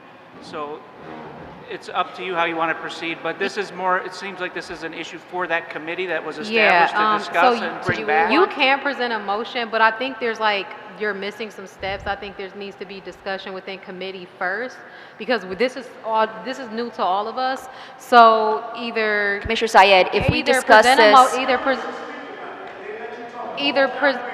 either present a motion or do as I suggest and schedule an ad hoc committee meeting and discuss this with those members and bring it to us later. Commissioner Syed, I don't think you're understanding. If we discuss it in committee, we will have broken privilege because it will be a public meeting. That's what I'm asking you to do. And there's no way we can meet as a committee without like not obeying the Open Meetings Act. To the chair, the discussion you're having now can be had in committee about what to do when the opinion comes. That's what the committee was formed for. So what should we do? Just have, but we can't discuss the contents of we need to understand the contours. My understanding is we want to talk about the process and how we handle this. We don't have to discuss the content, we just talk about the process. That's what you're saying, right? Okay. Martin, could you have your legal opinion to us soon so we can plan our process and what privilege means and how we maintain it? Because the contract says the commission. Thank you very much. We're going to move forward to old business. And on the agenda, there's no old business to discuss. Does anyone have anything before we move forward? Okay, we're going to move forward to new business. Who has the motion to remove Commissioner Kennedy from the accountability? Oh, do you want to present it? Okay. Okay, so I had some schedule conflicts with joining the accountability committee because obviously we have our full commission meetings on Wednesdays, and then I have 3 other committees I'm on which take up the remainder of the days that we meet. So basically, per the rules, we have to bring this before the full commission during a meeting in order to remove me. Okay. Do I have a second? I'll second. Okay, is there Thank any you. question or debate? I don't think she can make her own motion, and there are other ways to have removed her, but someone else make the motion. I don't think she can make the motion for herself. Why couldn't she make, there's no issue with her making the motion. Yes, because There's no rule on that. There is. To the chair, there's It's about procedure. you can motion your own resignation from a committee, and if it gets a second, that's fine. Yeah, there's no rule on that. Is there any discussion or debate about this? I have a debate. So this, we're coming to, there are different ways in Robert's rules in addition to coming to full commission to remove a commissioner. This goes to a deeper issue that both Commissioner Benito and Commissioner Kennedy did not even tell me at all that they were going to join the committee. And I'm very sorry to hear that you did not even know that the accountability committee meets on the second Tuesday. But this goes to a deeper problem because that was what caused a quorum issue, and Mr. Chura and I were not able to meet, was the joining of Commissioner Benito. With all due respect, Commissioner Wong, I'm sorry, this has nothing to do with anything. This does actually have something to do with it because we shouldn't have. Commissioners can join or leave committees as they please. We've never discussed how that. they do so is essentially irrelevant. So we are going to call for the vote for the removal, for her leaving the commission. Chandra. Benito. Okay, Co-Chair Adams. Aye. Commissioner Benito. Aye. Commissioner Donaldson. Aye. Commissioner Kennedy. Aye. Commissioner Van Leer. Aye. Commissioner Rodriguez. Aye. Commissioner Wong. I abstain because we're not getting to the core thank you very issue. much, and I vote yes. Oh, Commissioner Chura. Aye. Thank you. Sorry about that. I'm sorry, what was your response, Commissioner Wong? Did you say abstain? I abstain because we're abstain. not Okay, actually thank you dealing very with the much. issue. We're moving on. Thanks, everyone. I'm sorry? Yes.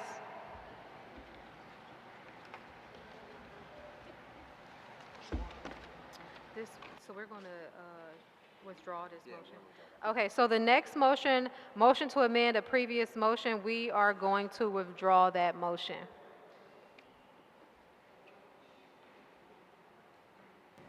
Okay, so next, I believe Commissioner Van Leer, you have these next two motions. Yes, I would like to make a motion as follows to censure Commissioner Alana Garrett-Ferguson.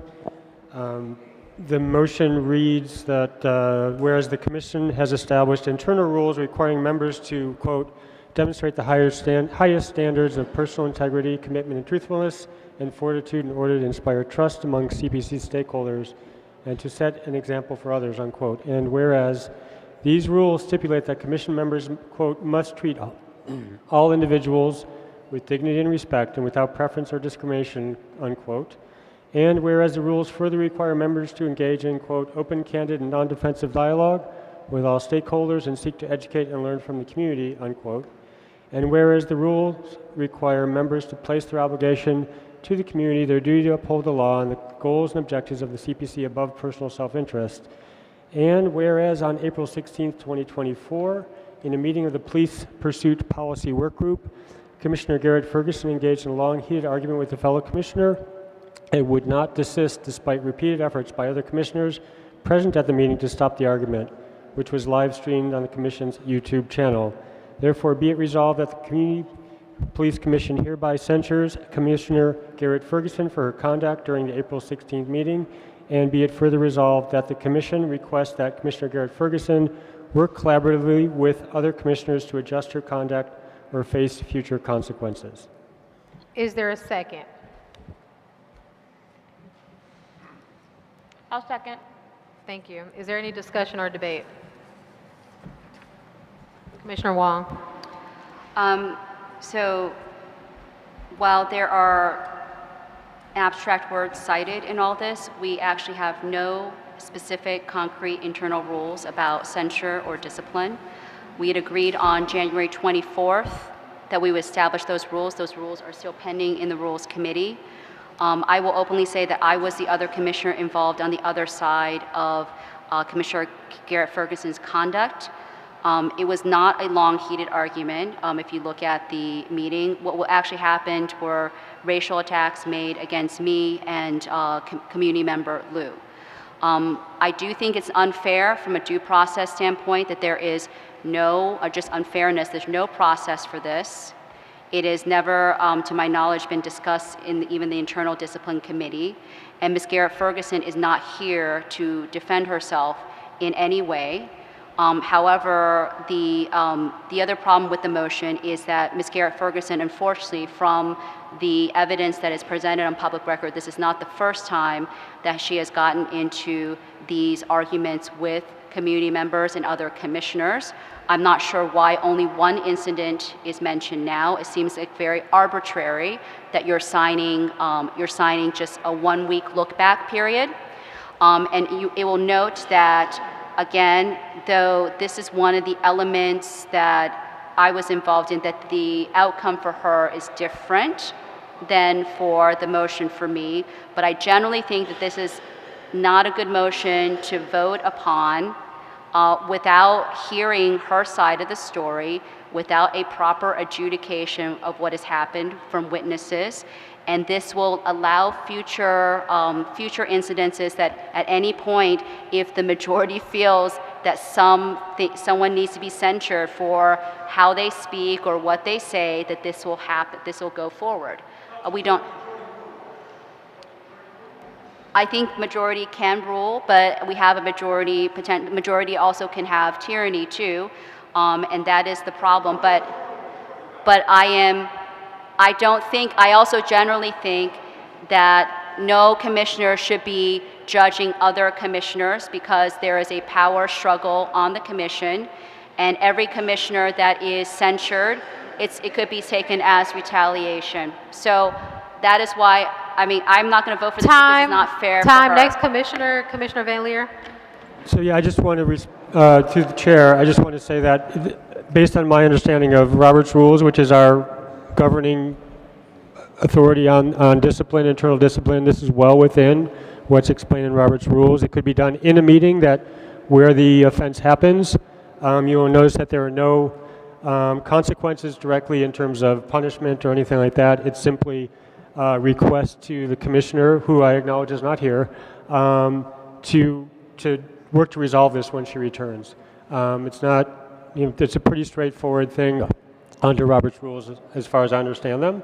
And so ideally, yes, it would be good to have the commissioner here, but that's not possible. And it has risen to a level, that particular meeting, which I was present at, and I sent it out to everybody in an email yesterday with a link to the video. And it was pretty clear from my perspective, and others can look at that. That's why I tried to send it out with some advance notice, so that people would have a chance to look at it and assess for themselves the evidence on the video. Thank you, Commissioner Benito. I just wanted to address the concern about us not having an accountability process. I did draft a draft of an accountability process that follows pretty closely what Commissioner Van Leer is making in this motion, and that was sent to all the members of the Rules Committee on February 7th. And it is unfortunate that we have not been able to review that rule yet, and I would say that unfortunately, due to the functioning of that committee, we have not been able to review it, but I just wanted to say that we have had a draft accountability procedure, and I think that unfortunately there's conflicts on the committee is making it hard for us to actually get to the point where we could review it and send it to the full commission for approval. But again, that was sent on February 7th. Thank you. Is there any other commissioners? Commissioner Chura? Yes, I too think that Commissioner Garrett Ferguson should have some time to address the allegations against her. This is coming out the day before of the meeting here. I think there should be more time. When we looked at the internal discipline meeting I went to, I was hoping we would come up with the process, kind of like what Commissioner Benito was saying, so we could follow our own rules. Instead, we were just looking at allegations against another commissioner. I think we need to have a process and maybe some timelines where she could review the allegations against her and then come up against it with the defense or any kind of mitigating or aggravating circumstances. And I think it's going to be the same on the next one, the next motion you made too. It's going to be the same thing. Also on the next motion, it seems like we don't have progressive discipline at this point. You're going right to taking her off committees is what you want to do when she hasn't been guilty of anything yet. Other than that, I think I like the way you set it up, though, with going right to the video, so we could all take a look and have it fresh in our minds when we decide this issue.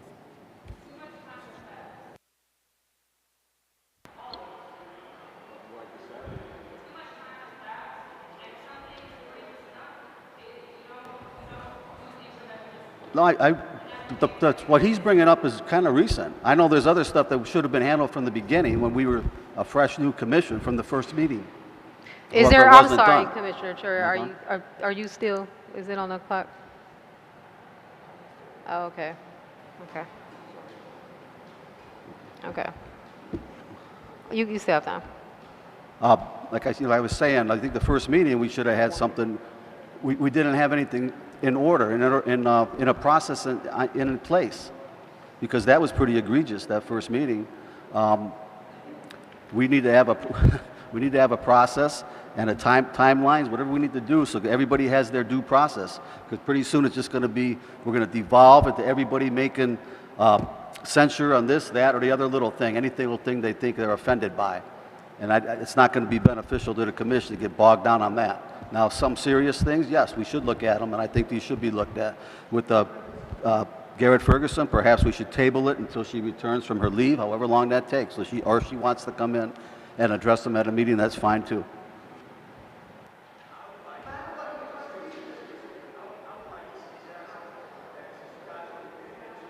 It's really hard for me to hear you. Acoustics right here are really.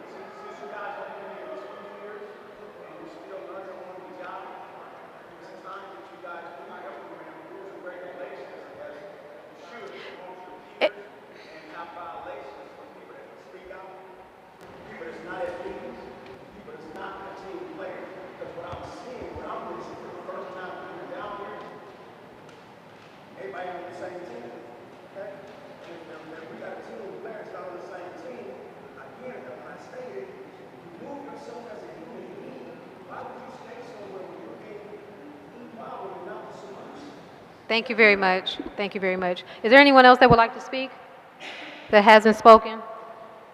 Commissioner Kennedy? I think in this situation, clearly rules were broken. I think the only place that I'll just be at, being honest and transparent, I feel conflicted is that I take Commissioner Garrett Ferguson's leave as her sort of acknowledging that she needed to take a step back. So that's just the only thing that I wanted to kind of add to the conversation here. It doesn't negate what happened, right? But I'm also just trying to be fair in my observation that she took a step back when she knew that she needed to, and I just wanted to add that to the conversation. Okay. Commissioner, Co-Chair Adams. So what I would like to say on this, I mean, it's no secret that Commissioner Garrett Ferguson is a commissioner that I'm very close to and that I care a lot about. But, you know, I'm just going to say to the other commissioners, this incident happened on April 16th. This incident is on YouTube. We should be keeping up with what's going on the commission. We're not talking about something that needs to be debated or interpreted. You just need to watch what happened. And as a co-chair, I feel that one of the things that, you know, we're lacking on the commission, we need to be fair to each other. And I think that if any commissioner had kind of, you know, done the same thing, I would be saying the same thing. This is not personal. I just believe that part of our challenges as a commission is that we don't want to hold ourselves accountable. It doesn't mean I don't care about Commissioner Garrett Ferguson anymore. It just means that when other commissioners do things, I want it to mean something when I say I feel like I'm going to support a consequence.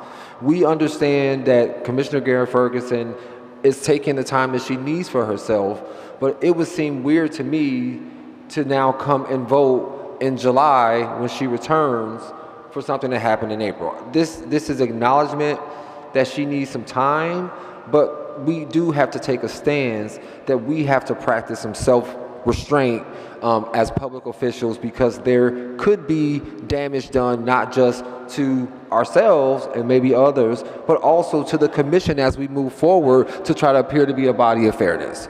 So that's the statement I would like to make. And I want to say something and just keep it really simple. People keep saying there's no process, there's no process. There was a motion made for us to enact this internal discipline committee. There's one. So whatever that discipline committee comes up with, that is a process. And number two, when we're absent of rules, we follow Robert's rules, and they have processes which Commissioner Van Leer is following. So this notion that there's no process, we are following a process, the process that Robert rules lays out. And until we create some internal rule, we will continue to follow Robert's rules that instructs us how to discipline. So we, you know, this whole notion that there's no process, we're not following a process, that's just the argument that's not valid.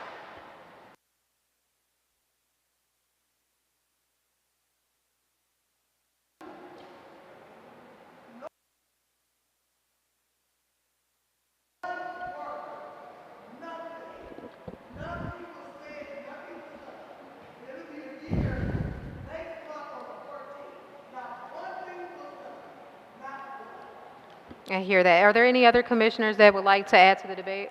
Commissioner Donaldson?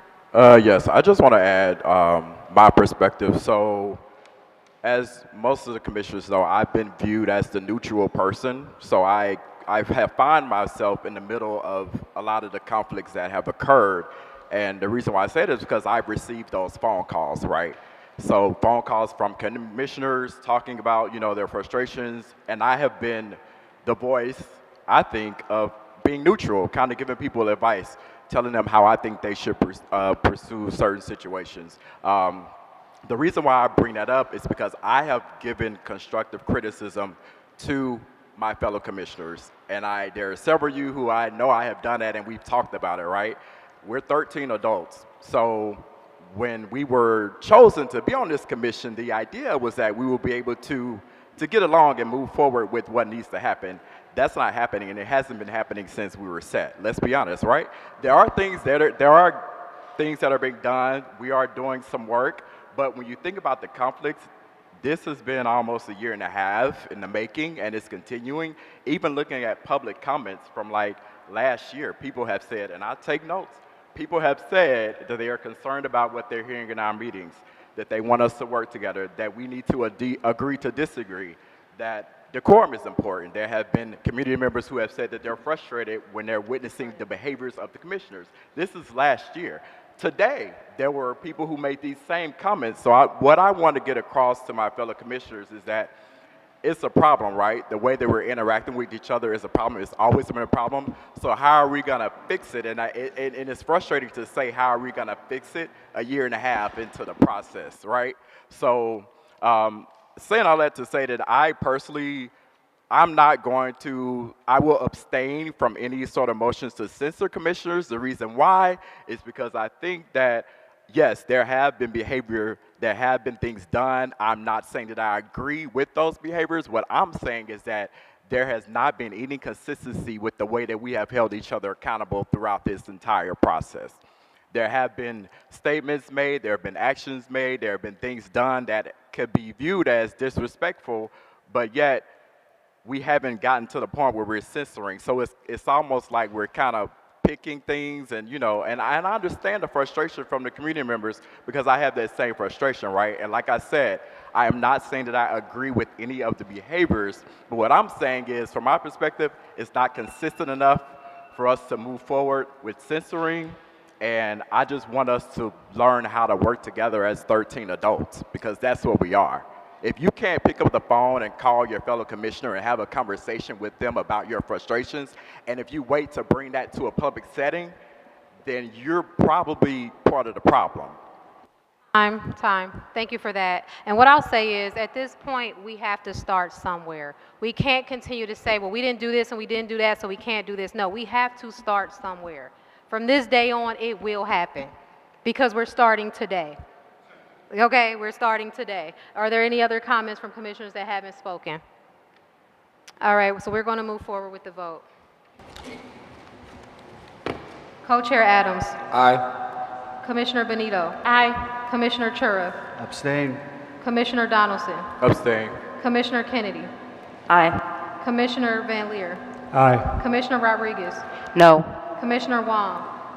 No, not because of process, and it's Just not fair vote. what she said. Okay, and I, Commissioner Zayed, vote yes. Motion passes Sir. 5-2-2. Motion carries.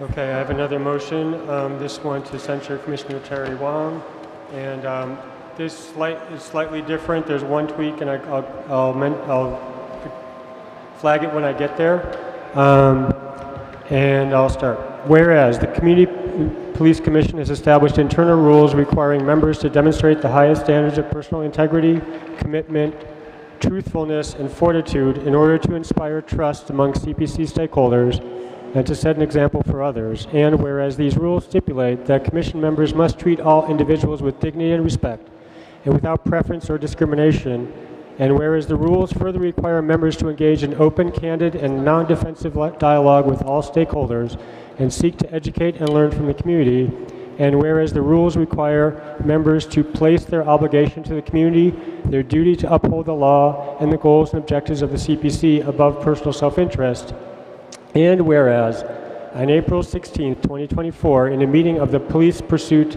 Policy Work Group, Commissioner Wong engaged in long, heated argument with a fellow commissioner and would not desist despite repeated efforts by other commissioners present at the meeting to stop the argument, which was live streamed on the Commission's YouTube channel. And whereas on May 15th, 2024, during a meeting of the Police Policy Committee, also live streamed on the Commission's YouTube channel, Commissioner Wong would not heed the efforts of the committee chair to move the agenda forward and insisted on repeating her statements related to an agenda item that was to be considered by another committee.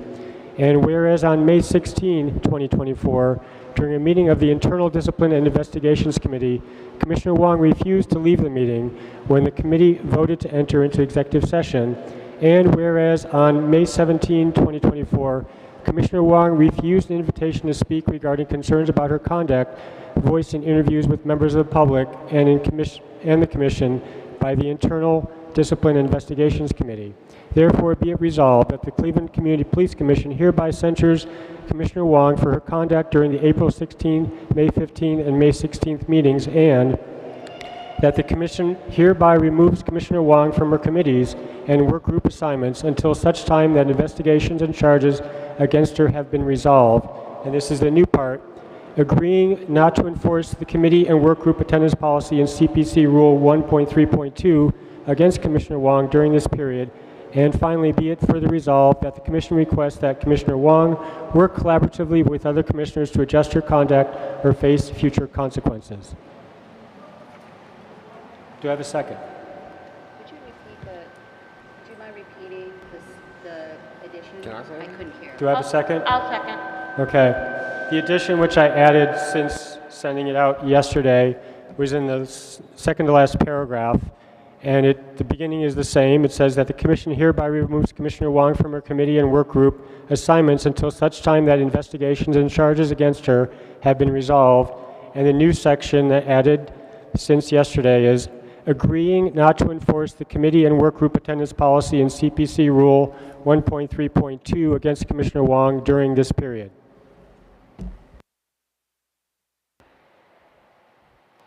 Is there any question or debate?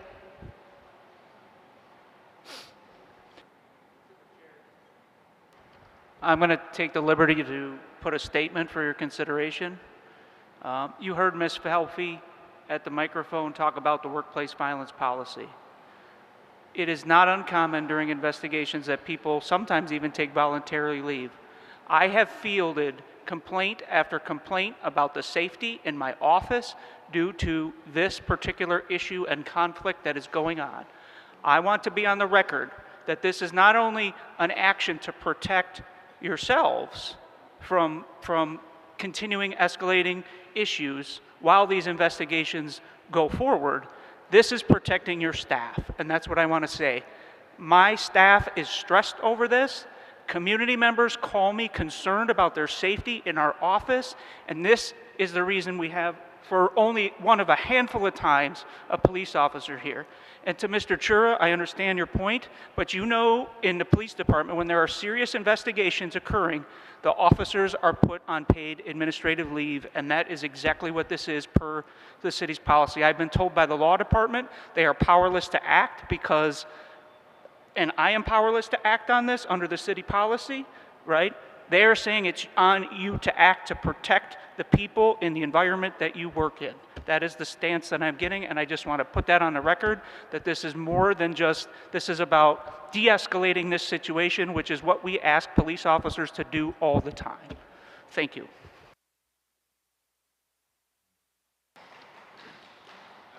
Do you want to? Say Commissioner something? Wong. I would like to note the vagueness of the accusations. I want to give a broader timeline of what is happening. In August, just so people understand what's happening, this commission's division was not inherently because 13 people couldn't get along. Sure, I think that there are people that were put here with potential personal interests, political agendas even, and there were others that went along to get along, and there was a group of us that were willing to think independently. But what fractured the commission, in my view, is the fight over Mr. Goodrick's appointment that sent us completely down the center. And in August, I was approached by Mr. Goodrick, who, in his characteristic way, was yelling at me because I was the rules chair at that point. I was not willing. He wanted me to open the rules again and change rules to control the behavior of our co-chairs at the time, Ms. Rodriguez and Co-Chair Ridgway, who is not here.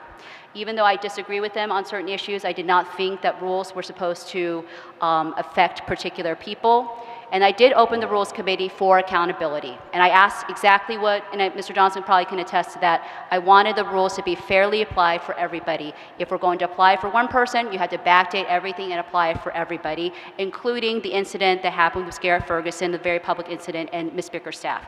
I advocated for all of that. The committee did not want to move forward with those things, unfortunately. And then in November, at the NACO conference, and Mr. Goodrick made sexually inappropriate comments to me. I held off dealing with it because I tried to deal with him personally about it. I was not able to do that. And since then, I have been retaliated again in 2 ways: for reporting that sexual harassment and also for opposing the work quality and the rigor and the attention Thank you we very have much, Commissioner Wong. to Are there so any other commissioners that would like I don't to speak think at this that moment? this is a Time, violation of my Commissioner Wong. First Amendment ways. Your time. Is there any other person that would like to speak?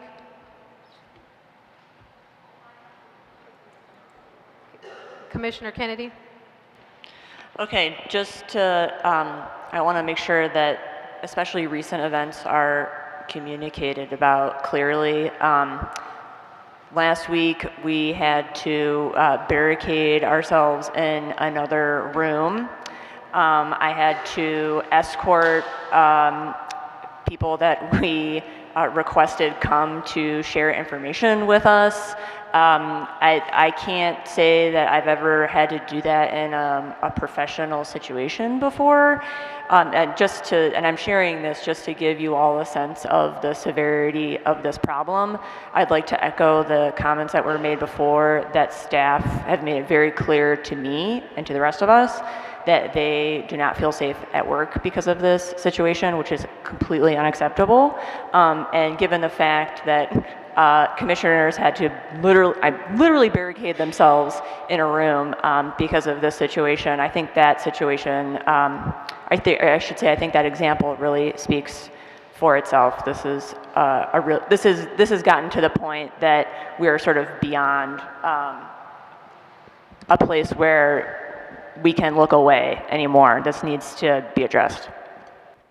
Thank you, Commissioner Benito. I have tried to avoid discussing this publicly out of respect for Commissioner Wong, and I'm going to remain vague to try to respect the investigative process that we're engaged in, but there is an investigation into disability discrimination that I filed with HR in January, and that is now being handled in addition to other I think, concerns by an independent investigator. But since I made that complaint, I have been subjected to numerous verbal attacks, including being yelled at in a majority of the committee meetings that I have had with Commissioner Wong. Last week, I was at 3 different committee meetings with Commissioner Wong, and every single time I was yelled at. I have been, last week I received 3 emails asking me to resign from the Accountability Committee because of slander, defamation, and making a false complaint. And so, to me, I think that it would be great if we could continue business as usual while this investigation is being held, but it is my belief that the work of the committees and of the commission cannot go forward while this process is playing out. And I think that if Commissioner Wong had been able to remain professional during committee meetings, can continue to move the work forward, to not berate me for saying that I've made a false complaint or that I've lied or that I'm slandering her or defaming her, then we could continue to work professionally and move the work forward and not have to do this. I would prefer that we not have to do this. But I have reached the point where I no longer feel comfortable attending committee meetings in person with Commissioner Wong, because almost every time I end up being verbally berated, which, as acknowledged in the workplace violence policy, goes against the city's workplace violence policy. And I've tried to not discuss these claims publicly. I'm still trying to avoid discussing the specifics out of respect for the fact that the investigation is still ongoing. I'm sorry, Commissioner Benito, time. Thank you. Are there any other commissioners that haven't spoken that would like to speak? Commissioner Rodriguez. Thank you. So I would like to say, especially for Martin, because this is your first year, I apologize, as well as the community. There is a lot of behind the scenes, just in general. So I know what we see on the live stream. There's emails, there's different tactics and strategies that are going on that has created this point, basically, and it has been escalating in a snowball. So from my perspective, there has been willing and dealing, smear campaigns, and just strategies, and I'm gonna just say, for the record, that I'm gonna abstain because for me, it's not fair to get rid of one without getting rid of all, and I said that behind, and I'm gonna say that in front. That's where I stand, and I just would like that to be known. All right, I'm going to say something. So, as a co-chair, you kind of see more than the other commissioners do. So, we have responsibilities that the other commissioners do not have. One of those things is we have met with the chief of police. We have met with the mayor. We have weekly meetings with the DOJ and the monitoring team. Like, we have met with the Civilian Police Review Board. And what I'm going to tell you is that there have been attempts to disrupt all of these meetings and relationships. So on what we're seeing, there's been harassment and accusations made about the police chief in email. There's been harassment and harassing emails sent to the monitoring team and the DOJ. There have been harassment to literally everyone that we deal with. I can honestly tell you, we have a lot of work to do. A lot of records just came in. Those records for Lance Henderson have been in for over a month. That could have started the Antoine Tober files. And all I'm telling you is that as a co-chair, most of our time as co-chairs, especially these last 2 weeks, it's all been dealing with Commissioner Wong's behavior and her conduct.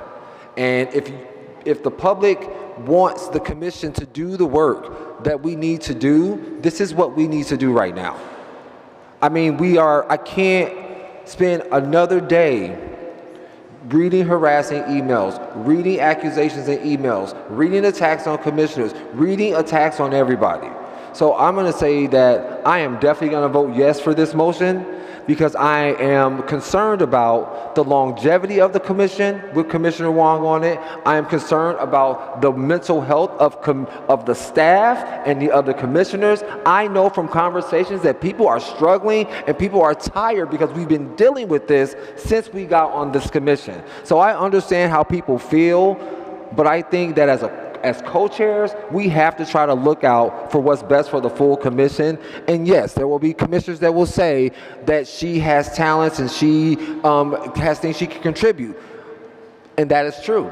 But the problem is how she's choosing to contribute to the commission. It is keeping mess going, it's keeping just chaos going. We are operating in chaos. And I, for that reason, support this motion.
Okay.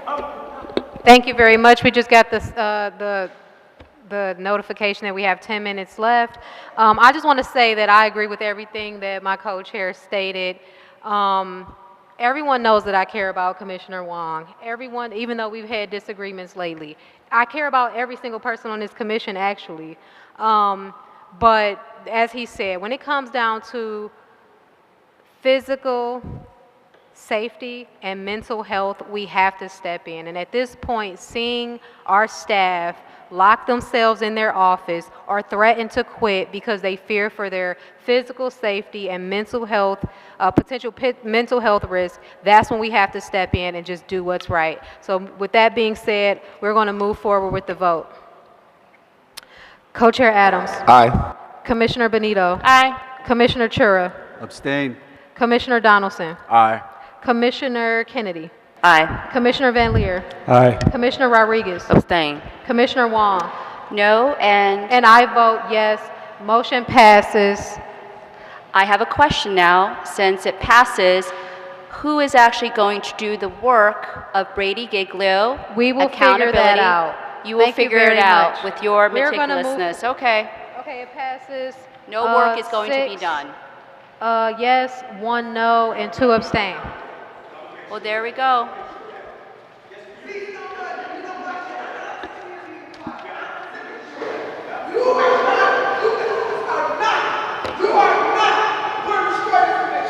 I'm not doing this.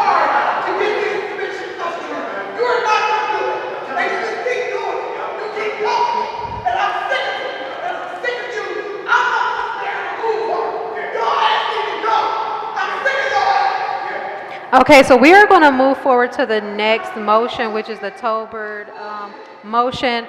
But as we've been stating for the last few meetings, every single time this Tolbert motion has come forward, that it was totally unnecessary, that we have put in the request to get the files. cannot- As stated, we have the files. I All right, believe this so- motion is irrelevant. Commissioner Wong, what would you like to do? Okay. I need to clarify with Mr. Goodrick before I do the motion. Thank you for editorializing before the motion has even been brought. If it's a redundant motion, then just vote it through rather than wasting time fighting with me for 6 times. And my concern is that regardless of anything, this, without doing a majority motion of the commission for the records, for the notification, a proper recusal process, you are potentially contaminating the case and opening the door for the unions to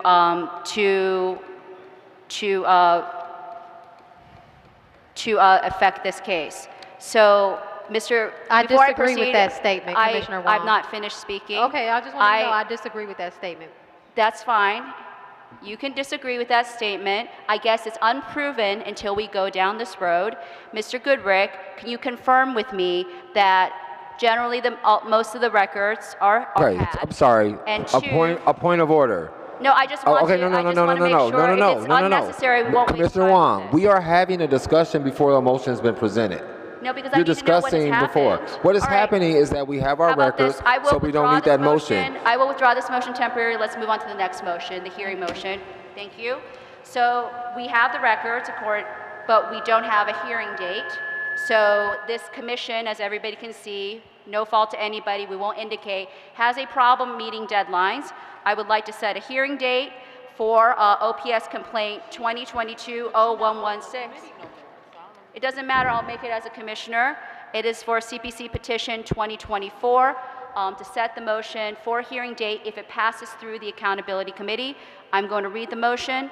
Whereas the Well, can I commissions, stop you 1 second? To my fellow commissioners, I believe that this motion is out of order. It's a violation of CPC Rules 2.4.4, which outlines the process. The process is once we get the files in, our ED immediately starts compiling that initial packet to present to the accountability committee, and once it's in the accountability committee, they decide whether they're going to move forward, and then a hearing date is set. Exactly. This is going out of order and totally unnecessary. this is not going out of order, if I can address it, because you can simply cancel the hearing date. Okay, To well, the please. chair, to the Do chair. you want to have this hearing or do you not? She If can, it's a she date. can call for an appeal to your out of order. If she gets a second, then you have the debate about if I it's have out of the- order. Okay, so That's is the there appeal process. to my out of order? I think the motion should be debated and Is discussed there an- rather than yes or blocked from no, the beginning. Is there an appeal to my out of order?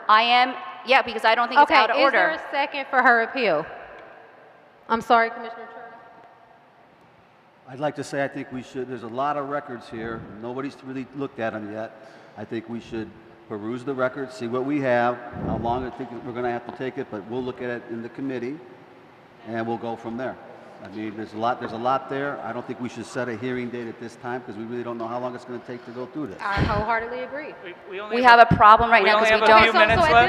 We have a problem. We don't have enough committee members now for the accountability committee to even meet. To the chair, you only have a few minutes Yeah, left. Commissioner Wong. There's an All right, appeal. so then I will withdraw the motion, Okay, and thank we you. will move on to the last motion, which is to add Mr. Wallach, Commissioner Chira, and I to the meetings for the records.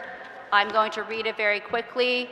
Motion to add, whereas... I'm sorry, I would like to say something to the commission before What she you're reads that as preventing well. this motion, you're preventing every single motion from being heard. I believe, is also, well, I don't know if it would be out of order, but this is not our meeting. This is not a meeting of the commission. This meeting is a meeting of the parties, the DOJ and the city. You're discussing the motion before I even read it. We cannot decide who's at this meeting, because this motion is irrelevant. It's not irrelevant because we are in conflict with the city. We do not have any legal representation there. The DOJ is there. They're Martin not our attends lawyers. the meetings. Martin attends the meetings. Martin attends the meetings on our records request when he has a conflict of interest established. I'm sorry, Martin, are you at these meetings? To the public and to the commissioners. You are at the meetings that we've already established a conflict of interest for, so you are... To the chair, can I explain what these meetings are so we have a context? Okay. The motion, which you all have a copy of, so it doesn't need to be read if it's sent, that's one thing. The one thing I'll say about the meetings are, we are not in control of these meetings, nor can we demand entry. There have been commissioners asking for entry, and it has not been accepted by the meeting providers, right? So we don't send out the invitation to this meeting. We are not in charge of who comes to this meeting. This is not our decision to make who attends that meeting. The co-chairs are the elected representatives, therefore they were invited because our rules say they represent the commission on all matters. So this is not our meeting, it just needs to be clear. I don't think it's clear in that motion that we don't control this meeting. So and it is not a legal meeting either. This is a consent decree agreed upon meeting with the parties of the consent decree. No, so with that being said, even if we voted yes or no, whatever it is, we don't have control because it's not our meeting. Okay, this is the problem here. On March 5th, we as a commission established a conflict of interest for our records requests. That means Martin, and Martin even volunteered that. Martin is a member of the city law department. He is not representing us on these records requests, but he is in the meeting. We have no independent legal representation for our interests, and that is established by the motion that we all passed. So you guys are in violation of that motion. This isn't our to let meeting, him attend. Commissioner Wong. This isn't our meeting. Also for everyone, just to understand that the whole role of the monitoring team and the DOJ at the meetings is to make sure that the city complies with the request for records that have been made. So while you're thinking Mark Wallach is we don't have any representation, we literally have the lawyers from the federal government advocating on our behalf. Because we are don't not need to do party this. to the consent decree. They are not our lawyers. Then why do we vote for Mark Wallach to be our lawyer? My God. But this meeting we don't have isn't a lawyer. for us to You fight only anything. have a moment. We have to adjourn the meeting. Yeah, we have to adjourn the meeting. It's 8:29. We don't have any time left. I move for us to adjourn the meeting. Thank you. Second.